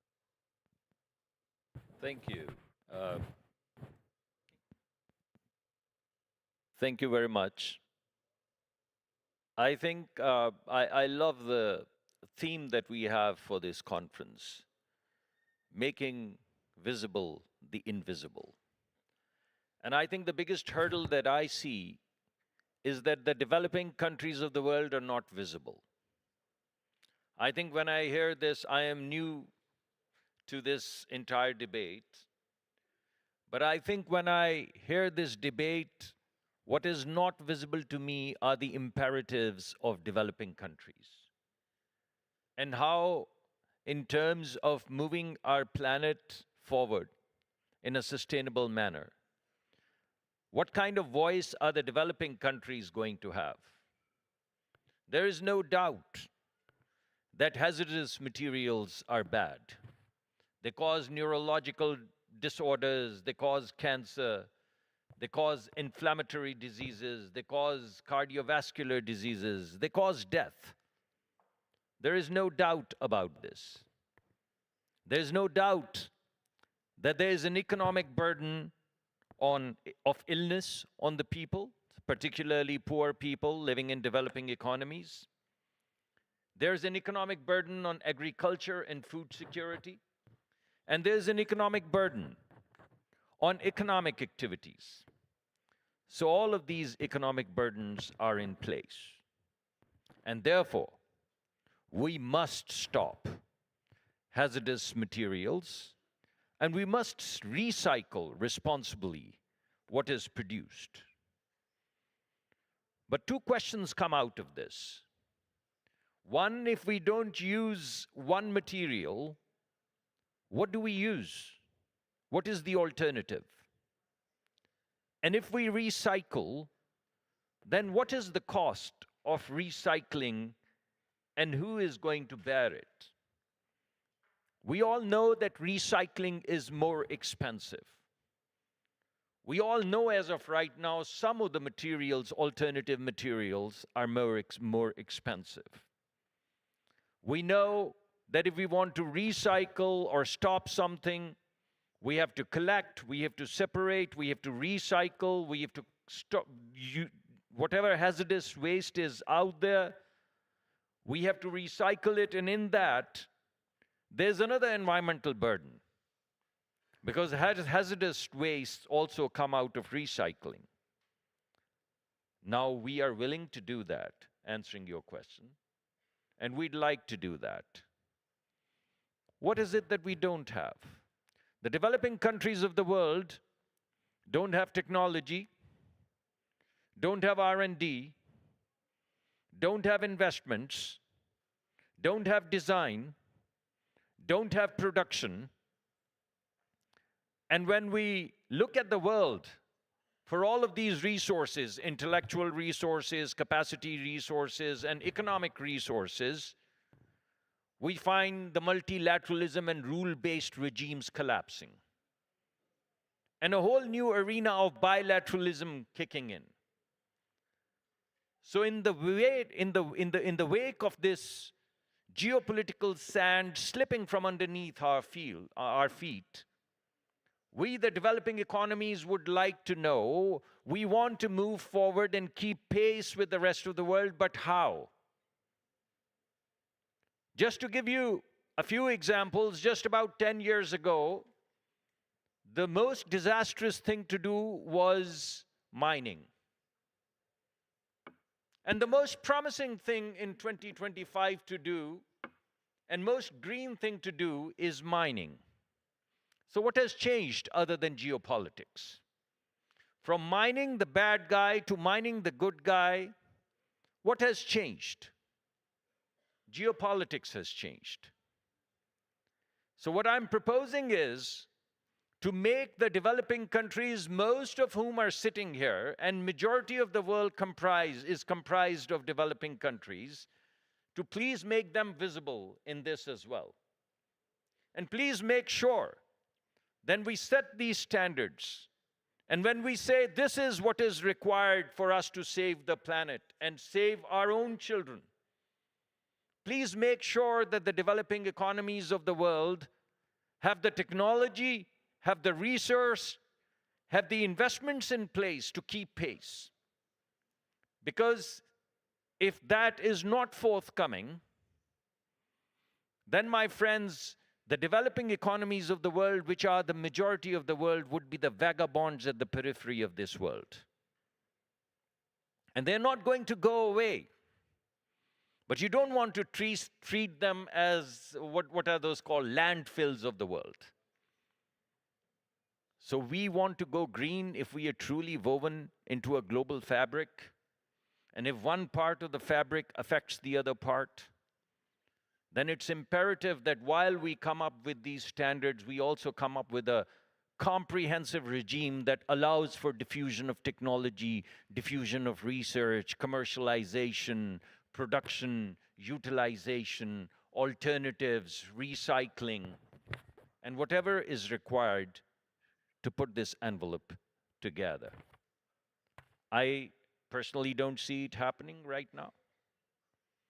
We are 240 million people, and we have a total climate portfolio of about, I would say, $350 million. 240 million people, $350 million is not commensurate. It's not going to happen. So therefore, the new standards that the world is coming up, please make sure that they do not become the new industrial policy.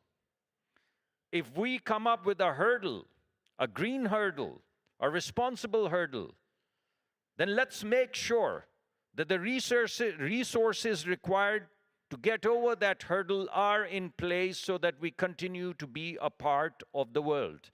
Otherwise, this would just be a new industrial strategy which would keep the developing economies out somewhere in the periphery, not visible to the world other than at the conferences. Thank you very much. Thank you, Minister. Thank you so much. Now, let me transit now over to South America, Brazil. Adalberto, how can a more integrated approach to addressing pollution, climate change, and biodiversity laws unlock greater financial and technical resources for the effective implementation of these conventions?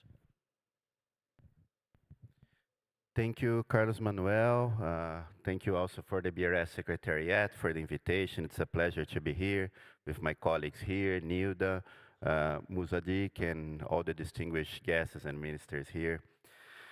Well, our countries face a lot of challenge. We are facing global crisis on climate change, biodiversity loss, pollution, air, water, chemical. And unfortunately, we don't have enough resources and budget inside our countries to do everything. Even when we do have some budget, in our case, for example, most of the Ministerial of Environment budget, it goes, 95% of it goes to fight deforestation. It goes to biodiversity preservation, forests, and well, Brazil has been reducing more than 50% deforestation, perhaps one of the single largest contribution to the Paris Agreement on the reduction. Even in our side here on waste and chemicals, we were able last year, in the last 2 years, because of the leadership of our president, to bring 1.5 billion to invest in waste, 500 million just to invest in Waste Speakers Association, something that is on the heart of our president. But of course, there's so much gaps there. But then we see that when we get into some of these more difficult issues like chemicals or pollution, it's not always easy to get budget. You know, it's not always easy to find ways to leverage this money. Of course, philanthropy and private sector plays a very important role. I will talk a little bit later about it. But in our opinion, public money, ODE, multilateral money, in our budget is probably the most challenging one. And here, for example, when we think about Stockholm Convention and Basilea, Rotterdam, we see the example. Supported by UNEP and GF, we were able to update our national implementation plan of Stockholm Convention, where we identified all the 30 POPs we are phasing out and reducing.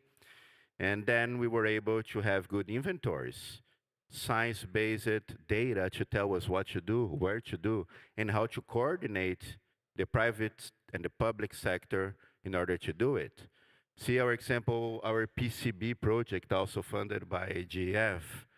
We had the goal of identifying and destroying sustainably 15,000 tons of equipment. 15.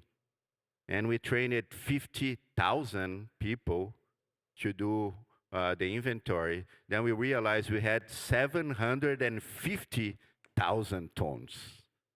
And even before the project really ramps in and we use the resource of the funding to pay for those PCBs that are more difficult, you know, that are in the middle of the Amazon. They are from public universities or public hospitals.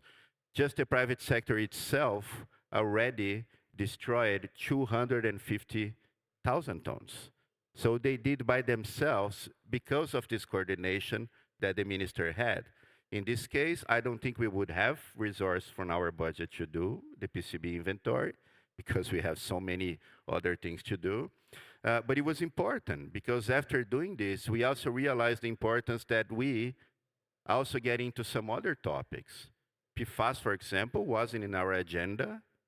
We had international studies showing that some pesticides, like sulfuramide, for example, would degrade in PFAS.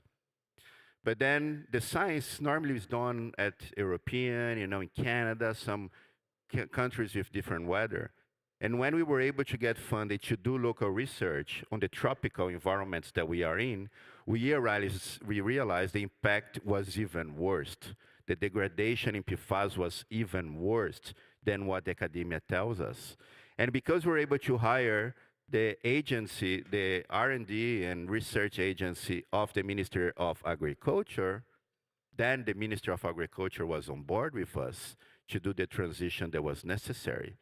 And then we together started to do the first national network to monitor pesticides and PFAS. We were able to approve our ROS normative after many, many years because we were able to show people that some of these chemicals were really hard and then make the case together with this industry to advance it. Also, our PRTR system, our pollutant release and transfer, which we still haven't been able to fund it, but at least it became a priority for us to do it. We also approved a legislation to do our national inventory of chemical substance, our BRIT style one. And of course, we also didn't have budget to do it. But at least we were able to build a system with the private sector that the private sector will finance and pay for its maintenance.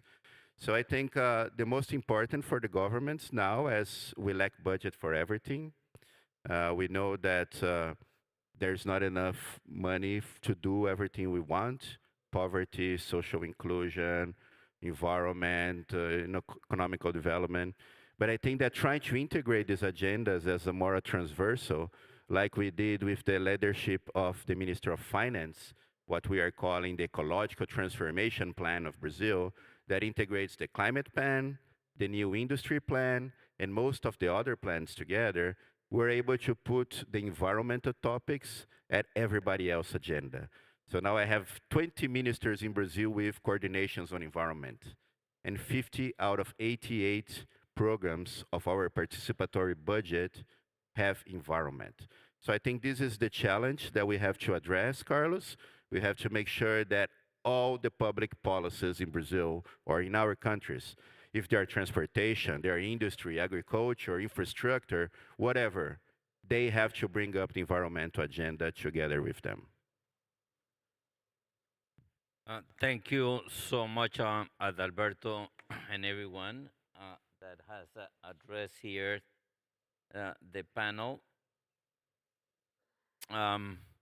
Two things I want to rescue, Adalberto, from your remarks. One is that, yes, the progress that parties can do in the implementation of their plans for this convention depends so much on doing the financial homework, domestically speaking. I don't know how much of a challenge this is in many countries, but I'm very sure that in many countries, let's talk about climate change, the focal point to climate change and in the convention are people from the ministries of environment, and most people from the ministries of energy doesn't know what an NDC is. And the same thing we can talk about the ministers of agriculture and CBD.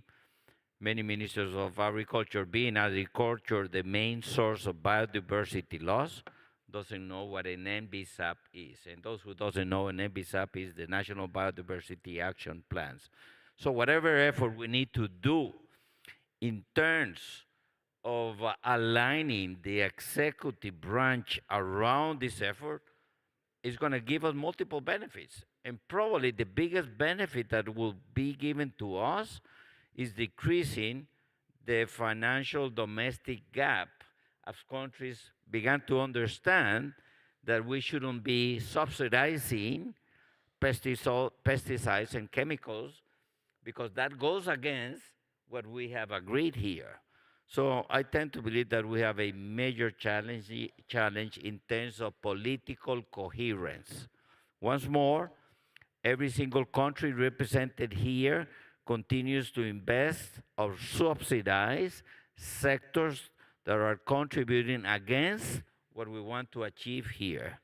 And I think that the GEF can be 10 times bigger and other cooperators can be 100 times bigger, that if we don't fix the institutional failure and the lack of political coherence at the country level, very little progress will be done. And I think that here in the ministers today here reflects this very clearly. So I want to thank the three of you for your interventions. And now I would like to open the floor to participants in this plenary. I got 7 or 8 participants, so I'll give them a couple of minutes to do their comments or questions. And now we'll begin with St. Kitts and Nevis. St. Kitts and Nevis, you got the floor, please.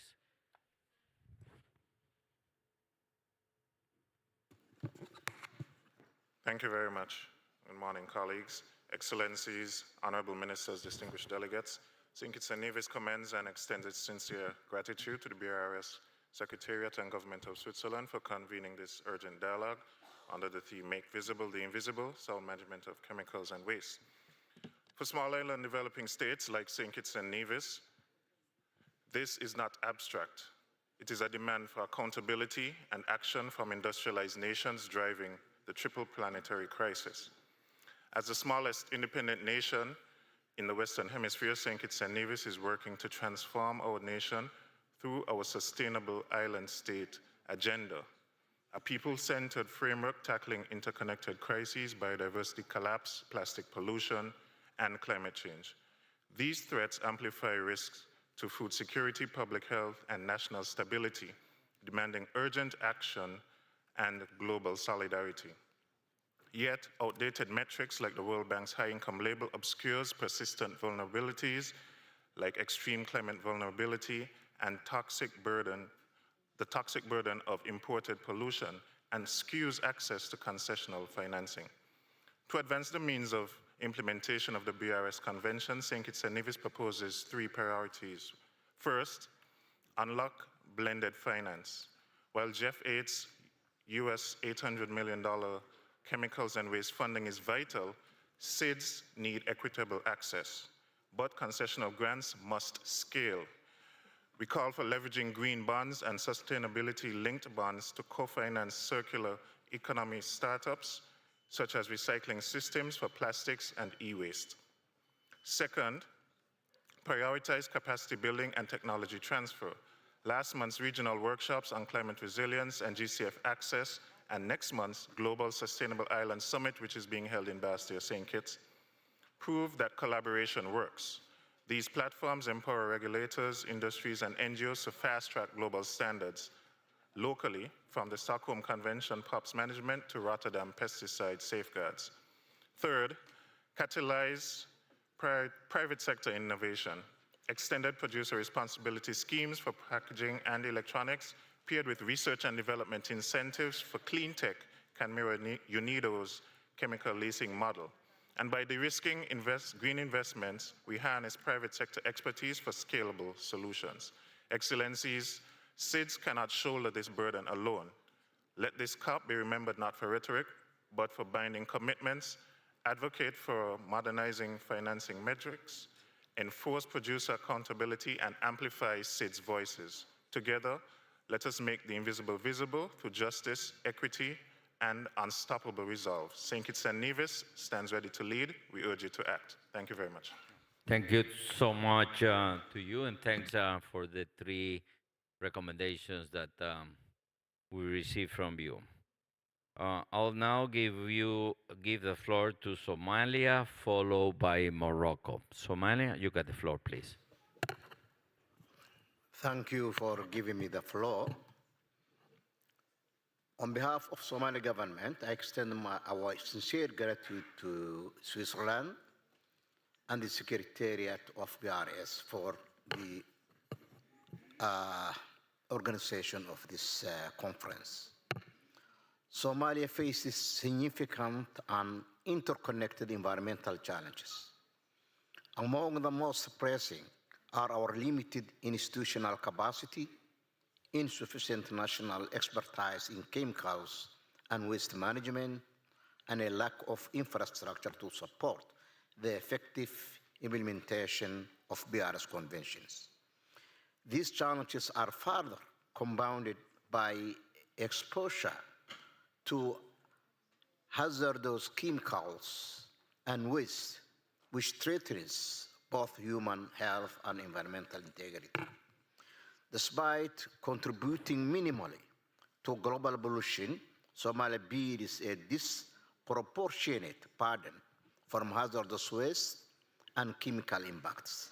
We call for equity, solidarity, and urgent action under the BRS conventions. Investing in Somalia's environmental resilience is an investment in global sustainability. Hazardous waste management, toxic chemicals, and illegal dumping are growing threats in Somalia. Our systems remain fragile, and the environmental injustice inflicted by the transboundary waste trade must be addressed. We call on this convention to strengthen enforcement mechanism under Basel Convention and ensure that vulnerable countries like mine are not used as dumping grounds. Somalia is committed to building stronger regulatory frameworks, enhancing public awareness, and investing in sustainable alternatives. We are determined to build a future that protects both our people and our planet. We look to you, our partners, under the BRS conventions for collaboration, solidarity, and action to make that future a reality. Let us ensure that no country, no community, and no child is left to suffer the consequences of toxic pollution and hazardous waste. Let us act now to protect our people and our planet. Thank you, Mr. President. I thank you, Mr. Minister, for your remarks. Now, I give the floor to Morocco, followed by Tajikistan. Morocco, you got the floor. Thank you, distinguished ministers and ladies and gentlemen. Allow me first to express, on behalf of the Kingdom of Morocco, our sincere gratitude to the Secretariats of the Basel, Rotterdam, and Stockholm Conventions, and to the Swiss government for its warm welcome and excellent hospitality. And I would like also to take this opportunity to thank our friends in GEF, because since becoming a GEF participant in 1994, we have that long history of several decades of collaboration with Jeff, and the Kingdom has benefited from more than $150 million in grant money. But I want to emphasize what our friend Carlos was saying. This enabled us to leverage more than $1.5 billion of co-financing from public and private sources. To answer the question on how to enhance implementation and bridge financing, growing funding gaps, I would want to rely on Morocco's long experience in sustainable development and in inclusive stakeholders' engagement, and also in our experience of 2 years of President of the United Nations Assembly for the Environment, where we stressed the importance of building synergies between the 250 plus multilateral environmental agreements. So just 2 key messages there. I mean, the first key message would be around definitely promoting synergies in technical assistance and financial mechanisms. But I will go a bit more than that by saying that we need a better balance between technical assistance and tangible projects on the ground. That should be really optimized to provide targeted technical support and provide us with quick wins, because we are all, as environment ministers, as health ministers, as energy ministers, all dealing with environmental emergencies here. Second key point, getting back to what His Excellency, the Minister of Pakistan, was saying, technology, data integration, the use of digital tools, very critical to increase transparency and monitoring, but also, and I will add to that, that we need to ensure that we target our subsidies and make sure that the subsidies are better allocated for sustainable development. So, in other words, we have to operate at the end of the day like private equity, and we have to be agile, transparent, and have built on quick wins in the multiple projects that we are dealing with. Thank you very much. Thanks to you. Thanks you, Morocco. Now Tajikistan, followed by Palestine. Tahis, you got the floor, please. Thank you, Mr. Rodriguez. Excellencies, distinguished delegates, Tajikistan remains firmly committed to the objectives of the Basel and Stockholm Conventions and is actively engaged in fulfilling its respective obligations. I am pleased to inform you that as of 25th May 2025, the Republic of Tajikistan will formally become a party to the Rotterdam Convention, further demonstrating our national dedication to the sound management of chemicals and wastes. We take this opportunity to call upon development partners to assist Tajikistan in meeting its obligations related to environmentally sound management and disposal of PCBs, oils across the country. In addition, we seek support for the safe elimination of over 40,000 tons of obsolete pesticides currently being collected and stored at a government-designated specialized landfill. We recognize the nexus between climate change and various pollutants, particularly open waste, burning, and emissions from uncontrolled sources. It is evident that the regulation of chemical management and hazardous waste is closely linked to the agriculture and food security. Tajikistan is firmly committed to the principles of the green economy and the cultivation of environmentally safe consumers' products. In this regard, we once again urge development partners to consider, along the funds allocated for the climate change initiatives and biodiversity degradation, also consider and provide technical assistance and projects aimed at chemical safety and pollution reduction. Enhanced financial and technical support in these areas will contribute to sustainable environmental management and long-term ecological stability. Tajikistan remains fully committed to strengthening international cooperation in addressing the shared challenges posed by hazardous chemicals and wastes. We believe that through sustained dialogue, capacity building, and mutual support, we can make significant strides toward the implementation of the conventions and the protection of human well-being and the environment. I thank you. Thanks to you, Tajikistan. Now I give the floor to Palestine, followed by South Africa. Palestine, the floor is yours.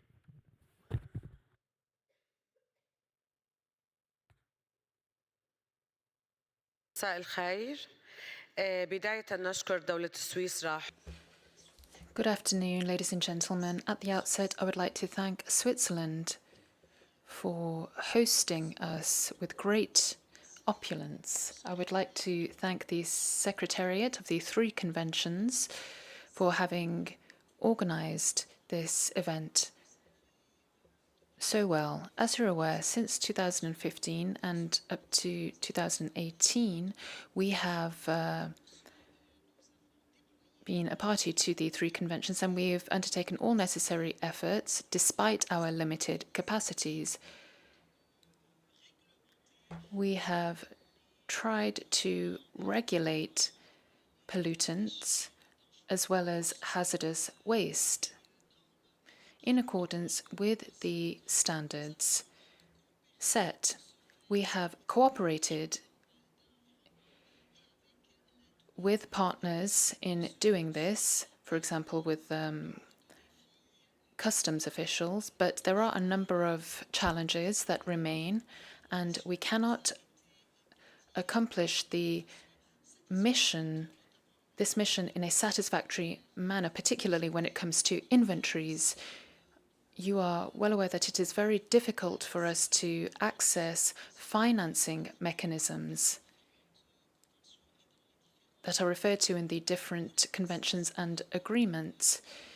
You must also be aware that other challenges, for example, the genocide that is taking place in Gaza and in the occupied territories, which has led to a huge amount of toxic products being released. We need international assistance, first of all, to bring an end to the genocide that is taking place in Gaza and in Palestine. And you must help us to dispose of all of these toxic products that are within our territories and will persist for many, many years to come. The occupation of our country often helps certain actors to carry out the illegal transport of hazardous waste. So I urge you to cooperate with us internationally in order to establish an international mechanism for financing, because we are a developing country. And in this way, we will be able to honor our commitments in order to guarantee and dispose of all of this toxic waste in the right way. And I hope that you will develop recommendations to that end. Thank you for your attention. Thanks so much. Now I give the floor to South Africa, followed by Angola.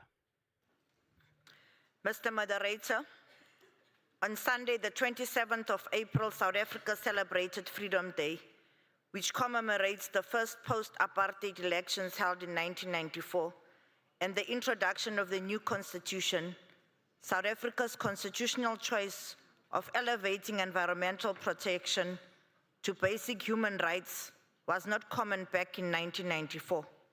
It has been less than 3 years since the UN General Assembly joined South Africa and others to elevate environmental protection to human rights status. Human rights violations thrive if secrecy and suppression of information is rampant. Full disclosure about chemicals and wastes makes visible what could be unknown by some. South Africa has put Batipile people first by prioritizing principles of openness, transparency, and accountability, which are non-negotiables in the controls of chemicals and wastes. It is critical that a 2025 triple COPS should yield transformational decisions that foster a culture of openness, transparency, and accountability by ensuring the right to access information on chemicals and wastes. South Africa adopted both Rotterdam and Stockholm Conventions in 2004, South Africa has put in place national legislation on promotion of access to information that is held by public and private bodies, and this is applicable to, amongst others, information on chemicals and wastes. South Africa has domesticated the Basel, Rotterdam, and Stockholm Conventions through numerous regulatory instruments. As a developing country, South Africa still requires technical assistance to strengthen the implementation of the above-mentioned regulatory framework to meet obligations.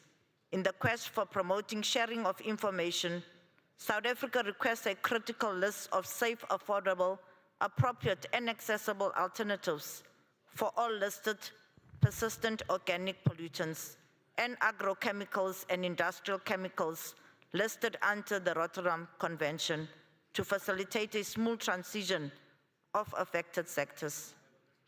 South Africa assumed the G20 presidency, which coincides with the final 5 years before the 2030 deadline for achieving the Sustainable Development Goals. Our G20 presidency takes place amidst multiple global complexities, including climate change, increased pollution, and biodiversity loss. According to the SDGs Progress Report, approximately 50% of SDG targets require sustainable acceleration. For our G20 presidency, as informed by realities of not only South Africa, but also of our African region, we are committed to making the invisible visible. We are seeking to ensure that businesses and industry join hands and contribute to the cost of eliminating pollution through the sub-priority of circular economy and extended producer responsibility implementation. In addition to these, waste management and alternative waste treatment technologies and sustainable chemicals management will also be receiving attention. South Africa has implemented mandatory polluter pay EPR schemes for, amongst others, pesticides and electrical and electronic equipment. In conclusion, South Africa stands ready to work in solidarity with all to achieve equality and sustainability. I thank you, Mr. Moderator. Thank you, South Africa, for your statements.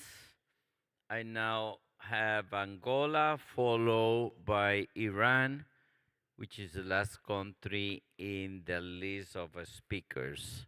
So over to you, Angola, please. I thank you very much. Honorable ministers and deputy ministers, distinguished delegates, all protocol observed. As this is Angola's first time talking to the floor, we would like to express our sincere appreciation to Switzerland for hosting this important high-level segment. Angola is a part to several multilateral environmental agreements, including the Convention of Biological Diversity, the Kyoto Protocol, the UN Framework Convention on Climate Change, and Basel and Stockholm Conventions. In regard to the implementation of the Basel Convention, we believe that member states must urgently propose effective measures for addressing concerning complex waste streams such as plastics, used clothing, textile waste, PCBs, and obsolete pulps. These materials require advanced treatment technologies which are often inaccessible to least developed countries due to a lack of technical expertise and financial resources. We therefore emphasize the need for stronger synergies between existing funding mechanisms, greater engagement with new emerging financial sources, and more active involvement from the private sector. Angola has taken concrete steps at the national level including the development of a regulatory instrument for progressive phase out of plastics, particularly single-use plastics, though a presidential decree. I thank you very much. Thanks to you, Angola. And now I give the floor to Iran, please. Thank you, Mr. Moderator. Good afternoon, ladies and gentlemen.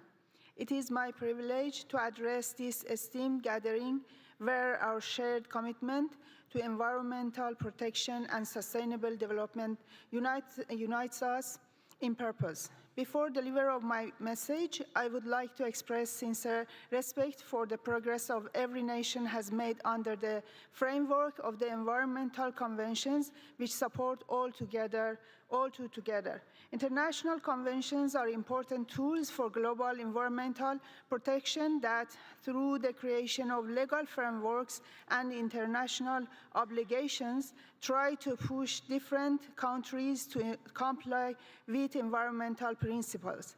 I would like to announce that my country, the Islamic Republic of Iran, joined all these conventions from the very beginning and ratified them and have done all its efforts. But despite the measures taken in the country, there are challenges and obstacles to the implementation of these conventions in the country, including financial restriction due to oppressive sanctions and the lack of some of the necessary equipment and infrastructure for reference laboratories.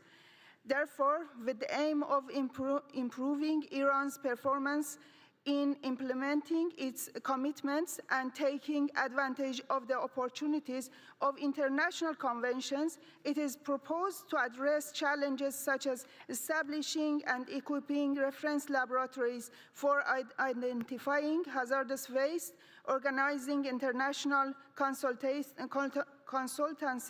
and workshops, and defining regional and international cooperation projects with other countries.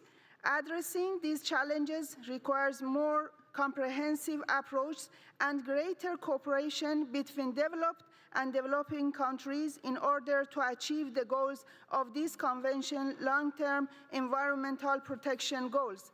Let this conference of parties be the moment when our commitment to this planet is transformed into brave and resolute action. Thank you very much for your consideration. Thanks to you, Iran. And with this, I close the list of speakers, and I would like to thank the ministers that joined me over here at the main podium for your remarks and participation in this, the third interactive ministerial panel. I now pass it over to our Secretary of the Convention, Rolf. Thank you very much, Carlos, and also my thanks goes to Musonda and His Excellency Ms. Aniko. We have reached the end of our HLS segment meeting, and before we move on to the closing remarks, which will be delivered by Ms. Inga Anderson, the Executive Director of UNEP, allow me to read the summary of the outcomes of these three panel discussions that we have been following since this morning. We will also try to finish as soon as possible because we will lose interpretation.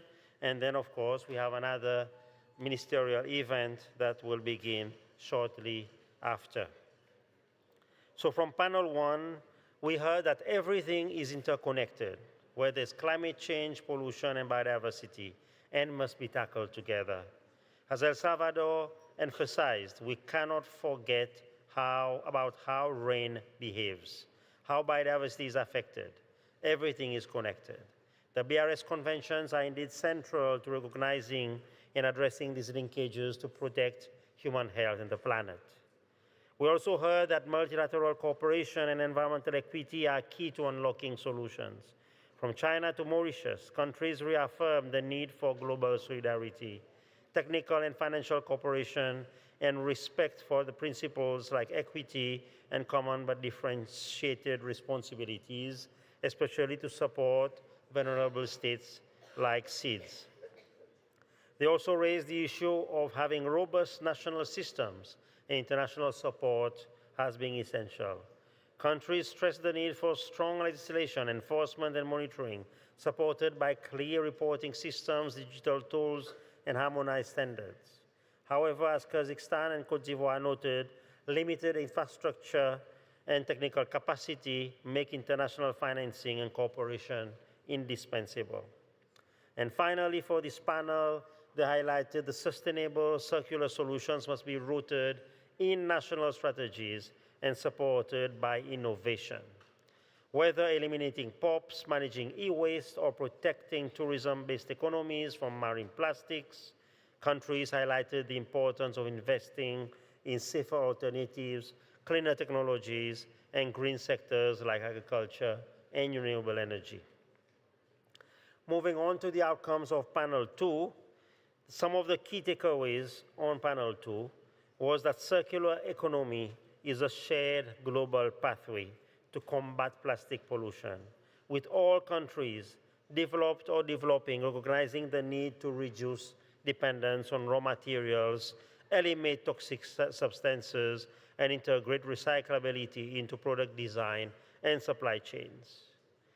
They also discussed upstream and innovative solutions are gaining ground, such as Turkey's Zero Waste Initiative, new deposit refund systems linked to e-wallets and in situ recycling technologies, demonstrating how policy, technology, and citizen engagement can be combined for impact. We also heard about the importance of capacity building, regulatory frameworks, and equitable finance as essential, especially for LDCs and SEEDs. Countries like Lesotho and Ghana emphasize the importance of legal reform, safe alternatives, fair access to resources, and local entrepreneurship to drive circularity. Youth education and regional action are some of the key leverages for transformation, whether through school curriculum, training, or youth entrepreneur engagement or funds, underscoring that behavior change and innovation must start early and be locally rooted. The urgent need for increased cooperation, coherence, and multilateral action was emphasized by ministers, especially in the coordination and implementation of the BRS conventions. Aligning ministries and executive branches around shared environmental priorities while resisting fragmented and bilateral-only solutions was seen as essential for progress in Panel 3. Panel 3 continued its discussion on financing the future, making the invisible visible.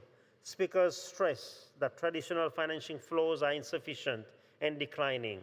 Countries are facing severe budgetary constraints with pollution often deprioritized. There is a pressing need to diversify financing nationally, bilaterally, and through private sector partnerships, and to provide conflict-affected countries equitable access to grants and technologies.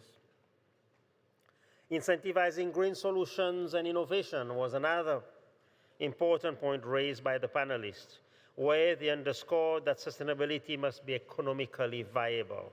They highlighted mechanisms such as tariff reductions for recyclable materials, targeted subsidies, extended producer responsibility, and support for organic agriculture as examples of how countries are promoting greener alternatives in line with development priorities. And finally, on capacity building, transparency and technology were highlighted as the key enablers. Improving data systems, inventories, and scientific transparency is key to unlocking finance and ensuring accountability. Ministers called for enhanced technical support, digital tools, and technology transfer, especially for developing and post-conflict countries, to empower national institutions and drive fair, inclusive solutions to the triple planetary crisis. I hope I've been able to condense and bring out all the main points that were highlighted this morning, of course, which was a very rich and exciting conversation.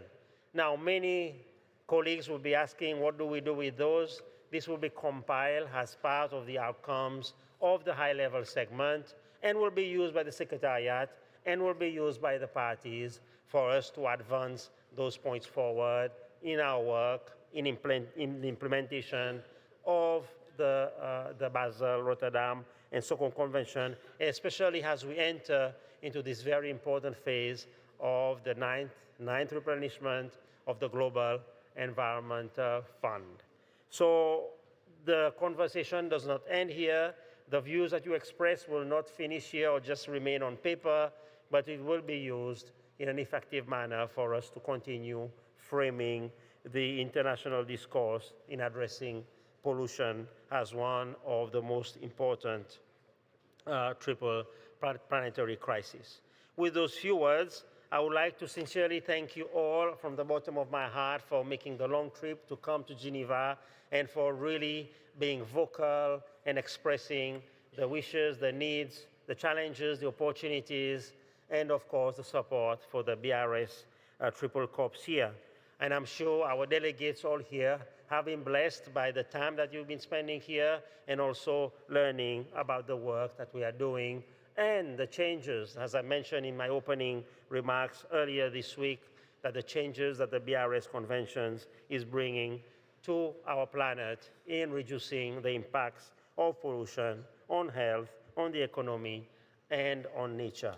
So with those few words, I now have the honor to invite Ms. Inga Anderson, the Executive Director of UNEP, to give and close this important segment in our COPs. Over to you, Inga.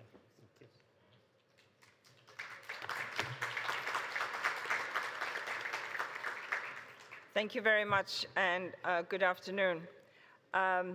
This has been 2 rich, very rich days, and so to the distinguished ministers, to ambassadors, and to all delegates and partners and friends present here, let me say thank you. Thank you to the ministers who made it and traveled here. Your presence lends an incredibly amount of value because, of course, you are leading in this field at home. We've just heard from Rolf that we had a very productive high-level session with significant discussions. And we heard that significant emphasis has been placed on the criticality of taking action on pollution, on the criticality of circularity, and on the criticality of means of implementation. We understand that in the pollution field, chemicals are elements of our economies and they are in our lives. We get that we live in a modern world where they exist, but we also understand that chemicals cannot come into the environment or to interfere with human health, and therefore ensuring that as we get to understand chemicals, understanding also that taking a broader spectrum approach and not necessarily only a chemical by chemical approach, we will better be able to prevent than to cure. And we all know that prevention is the way that we need to go with all aspects that are impacting our environment. So that was on pollution. I would like to speak to the issue of circularity. And here, in this place, I think the point about the triple planetary crisis to a large extent being driven by our unsustainable consumption and production, SDG 12 on its head, if you like.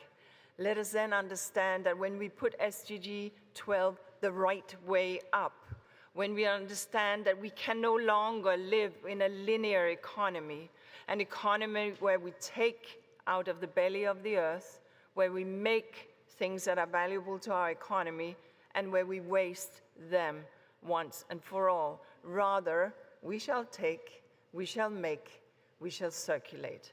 And that is the way that we have to think, and that is the conversations that you have had here today on circular economy. Now, to get to circular economy, it is obvious that we need to be very clear about the means of implementation, which is the third area that you discussed. because of course technological differences and access to technology and capacity building and yes, investments are all part and parcel of it. But make no mistake, the absence of managing chemicals are essentially shaving off digits, as we heard from the World Bank, shaving off digits of the GDP through increased health expenditures and through other impacts on the environment. So on circularity, we need to deal with behavioral change, with education, with grassroots solutions that can drive green jobs. And on chemicals, we need to continue to explore the green chemical space, ensuring, of course, that we share what we learn across jurisdiction and boundaries. Excellencies, together here at the BRS COP, you have had a deep discussion. You have engaged across the lines where different countries may stand. And you have shown that when we work in the multilateral setting, that is when we find solutions, and this is therefore the way to go. There is no single country isolated from the rest, and the aspects that the Basel, the Rotterdam, and the Stockholm Conventions address are those that we can only address together. So thank you very much for being together and for being parties to these conventions and for being present here today. Thank you.